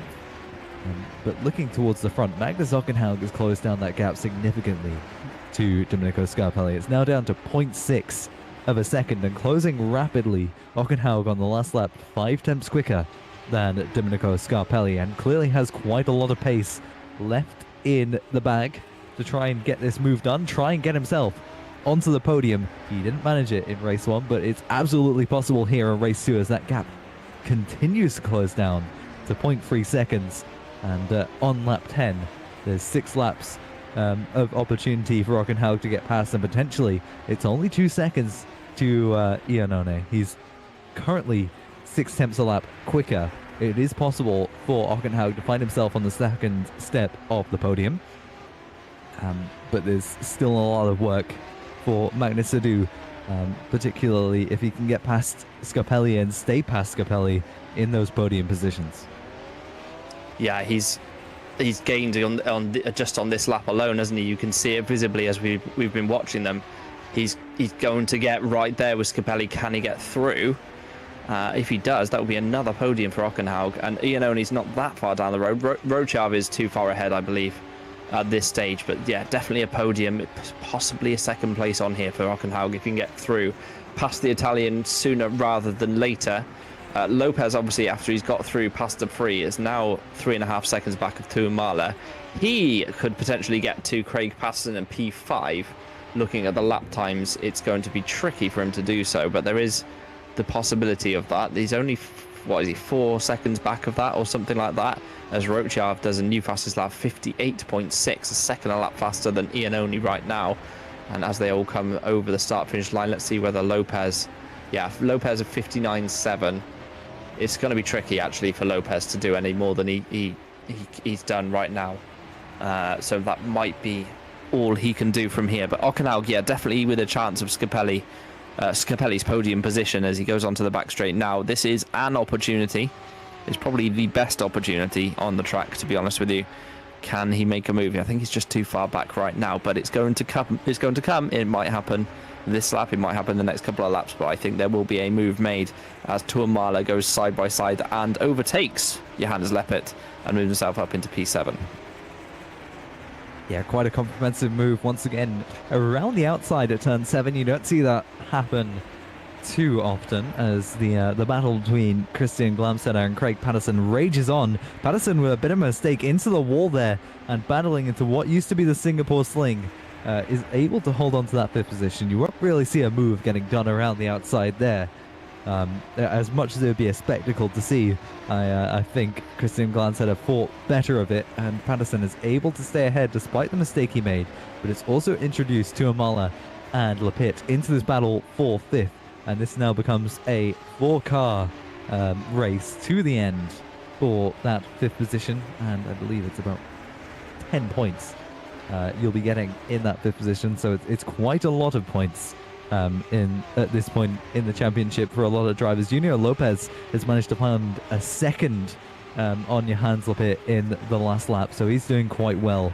Now he's got past the traffic ahead of him. Kurt Rochav once again sets the best lap time, but this is the battle we want to watch. Tuamala 4 tenths behind Glamstetter. Glamstetter 5 tenths behind Craig Patterson. Onto the straight, Tuamala might be able to make a move into turn 1, or if not, past turn 5, if he's able to stay close enough to the back of Christian Glamstetter here. Yeah, this is definitely, it's one of those, isn't it, where now we're in this stage of the race where people are kind of biding their time. There's a bit of patience going on here. They've got this far, and they want to make sure they don't rush the move, as there is definitely dry line now on the racing line. So if the race started now, it would be a definite split. If anything, actually, the slicks might be the tyre to go onto, but it was just too early, as here comes around the outside Tuamala trying to make a move. Glamstetter by going defensive. Oh, he's straddling the curb. He's done a bit of a toboggan off the curb. Side by side they go. Tuamala's just got enough room, and he's on that dry line. Through goes Tuamala then. He'll have the inside through the left, and through he goes. Although Glamstetter's trying to get back at him. Bit of contact on the exit. Can Glamstetter hold on to that? It'll be a brave move down here into the sling, and he thinks better of it. It's very tight through here. And through then goes Tuamala. But all of that squabbling has enabled Lopez, look, to catch right up to the back of this. So I was just saying a couple of laps ago, Lopez might not be able to make any more positions. Well, they've fought, they've squabbled. Here he is. Can Lopez then move himself up through this little gaggle of cars? And he's looking at maybe P6. You know, Tuamala will help him out if he gets past these two. So he's right there. Yeah, and what you said was Lopez peak of P9 now turns into a potential peak of P5 as Sandeep Singh looks to improve his position as well, trying to get past Ben Skinner, who got that 12th position just a few laps ago from the Potentia drivers. We look further back, Alex Day and Paparanopoulos are battling away, and I think Paparanopoulos was trying to make a move decides better of it into that right-left chicane, but will hang behind for the 2 straights ahead of him as we watch Sandeep Singh come through that final corner behind Ben Skinner. Not close enough to make a move, but could potentially gain the time he needs to in turn 1. Looking towards the front then, Magnus Ockenhaug hasn't really been able to make that much more progress behind Domenico Scarpelli. Unable to get close enough through the technical sections to try and make a move, and unable there's someone in the wall in the background. One's in the wall. I don't know. It might be Day. Is it Alex Day? I think it looked like an ST. Sorry to cut you off there, Alex, but in the very far background, I could see a rotating ST racing car. And obviously with Vicentijevic now out of the race, it had to be Alex Day. What did he do? Oh, just lost it under traction. Oh, and he lost the wing. Oh, wow. Yeah, that was... apologies for cutting you off there, but yeah, I could just see him rotate. I thought there was going to be a bit of a pile-up going on. Didn't fancy that one, but yeah, right. So Ockenhaug then still on the back of Scarpelli, trying to find a way through. Their wet tyres must be screaming enough at this point, mustn't they? Getting towards that stage of the race where they will have run out of compound effectively, and but yeah, it's and in the background, Patterson then Tuamala is all over the back of him right now. Can Tuamala get through past Patterson? Maybe open up an opportunity there for Lopez to gain more positions. As here comes Ockenhaug. Is he going to make a move? No, thinks better of it. The problem is the dry line's so dry and it's so wet offline, isn't it, Alex? Yeah, and it's that contrast. It's really making moves difficult, and it shows in the fact that Ockenhaug can't really get past Scarpelli. We are seeing a couple of drivers make moves, but for the most part it's stagnating once again, like we saw in race 1, is that people are getting into these positions behind other drivers, but they just can't find the space to try and get past them. The straights aren't long enough to make a move. There's no DRS to try and assist overtaking. It's just doing laps behind each other. And, well, Ockenhaug, unless he can get a monster dive down the inside of Scarpelli, will not be making a move along this straight. Just look at the gap that he's actually able to pick up. Because of the higher downforce, he's only able to pick up a couple of attempts at most on that straight. And so, for the most part, overtaking is quite a challenge. We're down to 19 finishes. Not 19 finishes. We're thankfully not down to 19 finishes. We're down to 22 finishes. It's just that Alex Day hasn't been overtaken by everyone just yet. But 22 finishes out of 30 starters, still not a great look. But it is a difficult track in very difficult conditions. It is both of those things, and to be fair, it's not. We haven't seen that much nonsense really today. It's been overall fairly clean, and Ockenhaug's pretty close this time around, isn't he? As he's lining up Scarpelli once again, but the problem is he's just not close enough. And again, this is one of the better opportunities on the track, so he has to wait another lap.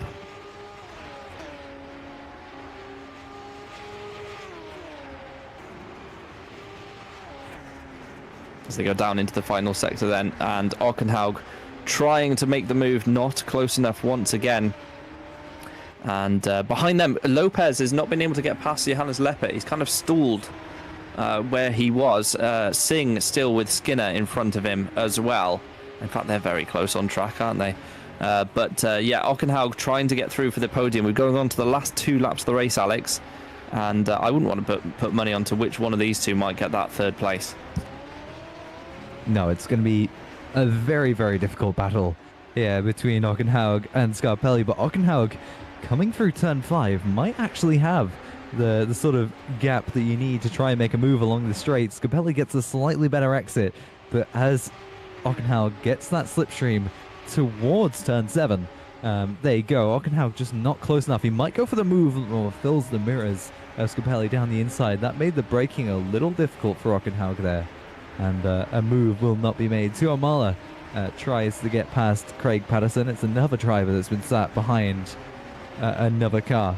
As Junio Lopez is actually quite close to Johannes Leppert and is trying to make a move. In fact, it looks like he's made the move on Johannes Leppert through turn 7 there. not turn 7, I think that's turn 8 that he's managed to make that move. And it was pretty good. And he's now up into 8th position. But here comes Ockenhaug then on Scarpelli. Scarpelli goes for the exit. Ockenhaug goes for the entry. And let's see. The battle of those two styles, it seems like Scarpelli has managed to get enough of a gap. And that's all he's got to do is keep enough of a gap onto the entry of each of the straights. And he should be fine here and hold on to that podium position. So I think that Scarpelli is looking quite strong to try and take this podium here. Tuamala's by Patterson in the background for that 5th place, and it's going to be a little squabble. Look, here comes Patterson looking back at Tuamala, but Tuamala's snuck through, look. And so also has Junior Lopez, a little bit too late, I think, to do anything about the cars in front of him. But yeah, Tuamala got by Patterson and is subsequently romped off into the distance. Patterson once again couldn't quite hold on to that 5th place for the whole race. Here's Thijs Youngstra also defending like his life depends on it. Looking at that angle, I'm not sure where he was going. But Singh not able to get through on this lap either. Lopez pushing as hard as he possibly can, was substantially faster than the guys in front of him. Only Kurt Rochav went faster on that lap. And Patterson struggling out of the onto the back straight, trying to go defensive. He knows it's the final lap. He knows there's not many corners left. And Glamsetter's lining him up. Here comes Glamsetter around the outside, braking on the dry as well. Is going to help him. They're going to make some contact, are they? No, through goes Glamsetter. What a move. Can Lopez benefit? Why are you trying to make it 3 wide, Junior? Oh, has he got through?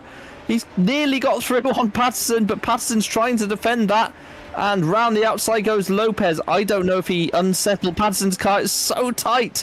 And we're coming towards the sling. Patterson thinks better of it. Lopez is through up to 7th. And now he's got a few corners left to deal with as well. Glamsetter is a bit wide. Both times he's a bit wide. He's off that dry line. And Scarpelli with Ockenhaug. Ockenhaug obviously made a move.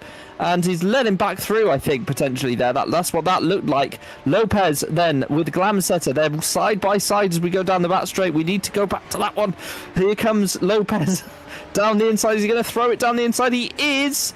Oh, he's braked too late. He's going to go in the wall. He is. He hits the wall. Through goes Patterson once again. They're going to be side by side squabbling. I'm keeping an eye on the Scarpelli. Ockenhaug, battle Ockenhaug. Looks like he's got through and is into 3rd. They're battling away as we go into the final double left. It's going to be side by side for these two as well. Scarpelli tries to hold on. Ockenhaug tries to go hold on the wet. They're going to be side by side across the line, but it's Scarpelli who takes 3rd. Rochav did win with Iannone P2, and Lopez holds on to P8 in the end. So Patterson did get ahead. Glamsetter stayed ahead. What a crazy end. I'm sorry, Alex, I spoke for an awfully long time then. What a race. Yeah, it's hard to put into words to summarize that last lap. It was just a whole lot of everything going on there. Lopez made a couple of moves on that last lap, lost the positions in a single move of desperation to try and get that 6th position at the end. Lost a couple of positions, but Kurt Rochav takes the win. And Iannone, in their first race this season, in their first race for Scuderia Freccianera, and I think that's Scuderia Freccianera's first podium of the season. Here at Singapore, with Scarpelli bringing it home behind. What a race that was in terms of racing, but there's also quite a few moments to reflect on there, and I don't want to call it chaos, but there was quite a bit going on, quite a lot going on. And, there was, but it was good stuff, wasn't it? It was hard battling. There was some little bits of contact here and there, but it was genuine. It wasn't any of this nonsense we've seen before. So I'm grateful. It was a nice one to watch. Kurt Rochav, what a result for him, and he wins the race for Excellion. Iannone P2 for Freccianera. A good result as well for the Italians, with Scarpelli holding on around the outside on the final corner from Magnus Ockenhaug. Tuamala for Cap Clay in 5th. Glamsetter P6. Patterson 7th. Junior Lopez then ended up 8th position. He could have been 5th or 12th, frankly, in that race. Janis Leppert 9th. David de Vries in 10th place, rounding up the top 10. Importantly, if you're still following the Drivers' Championship, Ben Skinner, not 11th, Thijs Youngstra 12th, but Sandeep Singh P13 only getting a few points in race 2. Paparanopoulos and Vakuanov getting the final points. Sopanen, Shalagi, Arham, Brenner, Ramos also finishing but not scoring points. And behind them then, my Discord is frozen. Alex, help me out. Race view time. Yes, behind... Oh, here we go. Oh, there we go. Petralia, 21st, McKinnon, 22nd. And then Alex Day, DNF'd, unfortunately, along with Vicentievich, Denley, Sonneveld, Bernat, Dzeu, Chavinsky, Harvig. And I believe there's one more. Was that it? Was there 30 starters? Okay. Cool. Right, well, there we go. So that was race 2 at Singapore. We'll move to the interviews now and see who we've got lined up. We have Kurt Rochav. Let's have a little convo with Kurt, our race 2 winner. Kurt, hello. Hi. Hi. Congratulations. An absolutely dominant performance in the end, winning by over 10 seconds from Iannone. Congratulations. An easy one in the end. Maybe. I just enjoyed my time behind the wheel. Wasn't too lucky with qualifying in race 1, but yeah, I just enjoyed my time in race 2. I just drove and never looked back. I knew I was much quicker than Ianne. And yeah, I was just racing against my personal bests, and yeah, really nice to see I got the fastest lap as well. Yeah, congratulations! You've had flashes of speed all season, and it's been good to see you get that victory as well today. I think you had one other one. I can't remember where it was. Spa race 2. Yes, absolutely. So well done. Almost Mexico race 2 as well. So it's payback. It's payback. Yeah. We've had some up and downs in the kind of driving standards this season. It was much better this round, and hopefully that's something that you share. That you share that same opinion with me. Yeah, for sure. I'm really happy that Casper and Total as a group is gone. So. Yeah, it's really nice to see. Driving standards are going better every race now. We got rid of the guys who were making it an unusual thing for us here. So yeah, really happy about it. And yeah, let's keep it up like this. I absolutely agree 100%. Congratulations today, Kurt. Well done, mate.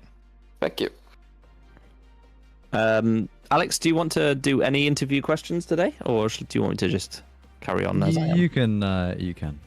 Yeah, no problems. Let's bring in Junio Lopez then. So, Junio, race 1, easy peasy. You had absolutely loads of pace in the wet. Is that something you practiced for? 0 practice. So no. Very cool. Excellent. Do you still think you have a chance in the championship? Nope. Not at all. But good title for Sandeep. Congrats. Okay. Probably gonna be it. He's not mathematically won it yet. There's still 2 more rounds to go, and you did massively outscore him here as well, which helps. But it was a big old gap at the start of the event. I think the gap was 76 points at the start. I'll just check to see whether the standings have been updated. 2 seconds. But talk us through race 2, because you were involved in. I try not to be too harsh to you, because you have had excellent results in race 1, and then it seems to go wrong for you in race 2. But today you managed to make it up to, I think it was P8 in the end, wasn't it? It was a good race for you. Yeah, it was like, but there was all the overtakes you made. There was almost like some contact involved, or there was a little bit. It was a bit scary, the moves you were making. Was it just something you wanted to get through, try and make some positions up? Well, race 2 kind of brings the more aggressive mind in everyone. And especially here in Singapore, where overtaking is basically you try to force your way without trying to break the rules, you know. So you try to go as aggressive as you can, but not, you know, just being unfair. So yeah, it was literally that, trying to make I just wanted to get ahead. Yeah. To be fair, I think sometimes, and I've said it in the broadcast, I think sometimes some of your problems from race 2 come from just being like, your moves are okay, but they're just a little bit aggressive, and I think it rubs people up the wrong way. I think they sometimes react to that and try and immediately overtake you again, and that's what causes you the issues sometimes. But you have had, you know, a decent one today. You made up quite a few positions. The gap, I believe, is going to be 66 points to Sandeep. There's 90 potential available, so mathematically you're still able to overtake him. It's just whether, I mean, just you need a disaster or two for Sandeep to get anywhere close. It's possible, but unlikely, I would say. Yeah, for sure. I'm just happy for second in both championships for us. So yeah. No, it's good stuff. Well done, Junior, today. And to gap Sandeep in race 1. Yeah, the big gap was there, wasn't it? To be fair, yeah, it was a nice result. So Yeah. well done today, Junior. Good stuff. Yeah, thanks. One more, Alex. You pick him or her, and I will interview them. Alex. Hi. Hi. Hi. One more interview. You pick them. I'll interview them. We just did, you know, Lopez. We've done Karachev. Get Domenico Scarpelli. Actually, no, get yes, Scarpelli. Why not? Capelli. Domenico Capelli. How are you, my friend? I'm good, thank you. How are I you? hope I'm doing the best possible version of your name. I do my best. It's fine. It's fine. I've seen my name being messed up everywhere, so it's all good. Don't worry. Can you tell me your name in your accent, please? Domenico Scarpelli. That's how you say Scarpelli. it. Thank you. Okay, I will do my very best next time. P3. Congratulations. Yes, good stuff. Back on the podium. How did it go for you? I mean, race 1 was just try to save the savable. You know, it was really hard to overtake with these conditions, but it was all good. And then race 2 was a bit more exciting, you know, with the battle with Magnus Okenag at the end, because that was really intense and at the same time scary, because he sent it after the bridge into the airplane and gave me damage into the final corner. He let me by right after, but with the damage I was scared of not making the last corner. Yeah. No, it was side by side, wasn't it? It was scary stuff, especially with the dry line and the wet on the outside. Yeah, no, well held. Yeah, also the curbs were completely tricky. Oh, yes. Really hard stuff. So Yeah, good point. Yeah, they would have been soaking wet, wouldn't they, the curbs compared to everything else? So yeah. No, yeah, good stuff. And that was your second podium of the season. The other one was a race win at Australia. I didn't realise it had been quite that long. Just looking at the results. I mean, obviously you had a couple of rounds out as well. yeah. But yeah, what a season this has been for Potentia and for yourself, Sandeep. And I know, I think that's it now for sure. You are champions in Formula Sprint 2. So how does that feel for you guys? I think so. Yeah, I doubt you can be overtaken now. I don't remember, because we were supposed to outscore Cap Clay by quite a few points. I don't remember that. Maybe my maths is wrong. Hang on, let me just do it again. We should have outscored them by 37 points or something. If I remember. If you've done the maths and I haven't you? Hang on. No, you're right, because there's not. So okay. My bad. I thought there was 90 points. I thought there was 90 points left, but of course that's for one driver. I can't be bothered to do any more maths. You are very close though. I mean, you are 100 and whatever points it is ahead. So yeah. Presumably at Brazil we'll be talking about you guys as champions. I do apologise. My maths was terrible then. Where's Alex when you need him? He's the mathematician out of us too. I'm the fun. He's the brains. Do you know what I mean? I don't want to hear anything about maths anymore. I had 5 hours of maths at uni, legit before the race. I came back from uni like 30 minutes before pre-practice, and I had no practice or anything, like no warm-up from today. It was a bit tricky. I don't want to say the bad stuff I said when I was stuck in traffic, but No, I know. I know how intense. I know how you feel, honestly. Well done today, though. Another podium. Yes, you scored some decent points for Potentia as well as a result with yourself and Sandeep. So I'll grab this into my my wallet, you know, like with me under my belt. I'm pissed that I'm not P10 or top 10 in the standings because I missed a lot of rounds, but hopefully I'll get there, you know. There's still time. Goal. Yeah, there's still time. Yeah, if that's a decent goal from where you are right now, I think so. Yeah. Where are you right now? Let me just double check. P12.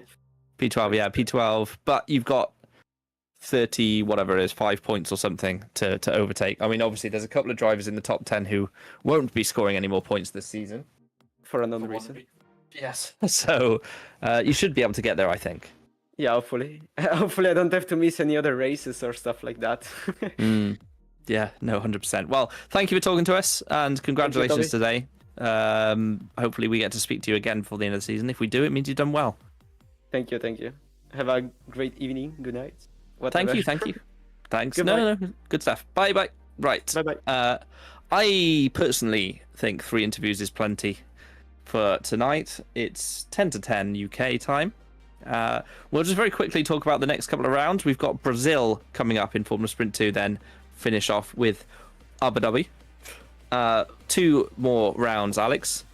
And we discussed before the event, we were hoping that the standard would be better so that we can, actually enjoy our Tuesday evenings. How do you feel after this one? I don't know. I need to think about it. There's other reasons, but I need to think about it. I hope to see you back in 2 weeks' time. It was fine racing wise, but well, there I was hope a to see. little bit in race 2, but whatever. There was a little bit in race 2. I agree. Yeah, we talked about it before. We were hoping that there was a nice, clean round for us to enjoy. I personally really enjoy my Tuesday evenings with you, and I hope you'll join me in 2 weeks' time. Before then, of course, we have Thursday's Formula Sprint 1 event. We do have an academy race on Monday, which I need to sort out for commentators. But next Tuesday is Super Lights. And that championship is looking like it's going to go the way of Soriano and Netrex. And then Super League from Singapore, which will be a fantastic event. We've got Jarl Tyen tied on points now with Loic Mounier at the top. 12 points back is Jan Grankvist. It's a 3-way battle for the title in Super League, and it hasn't been this close in a good couple of years. So, keep an eye on that one. That is next Thursday, so in 9 days' time. But I've been Toby Davis. I've been joined by Alex Foulkes and Fabian Jungbluth on cameras. Thank you guys so much for joining me. I personally have had a nice time. I hope you guys have too. I hope everyone watching has too. And we will all see you very soon. Until then, thank you for watching, and see you next time. Bye-bye.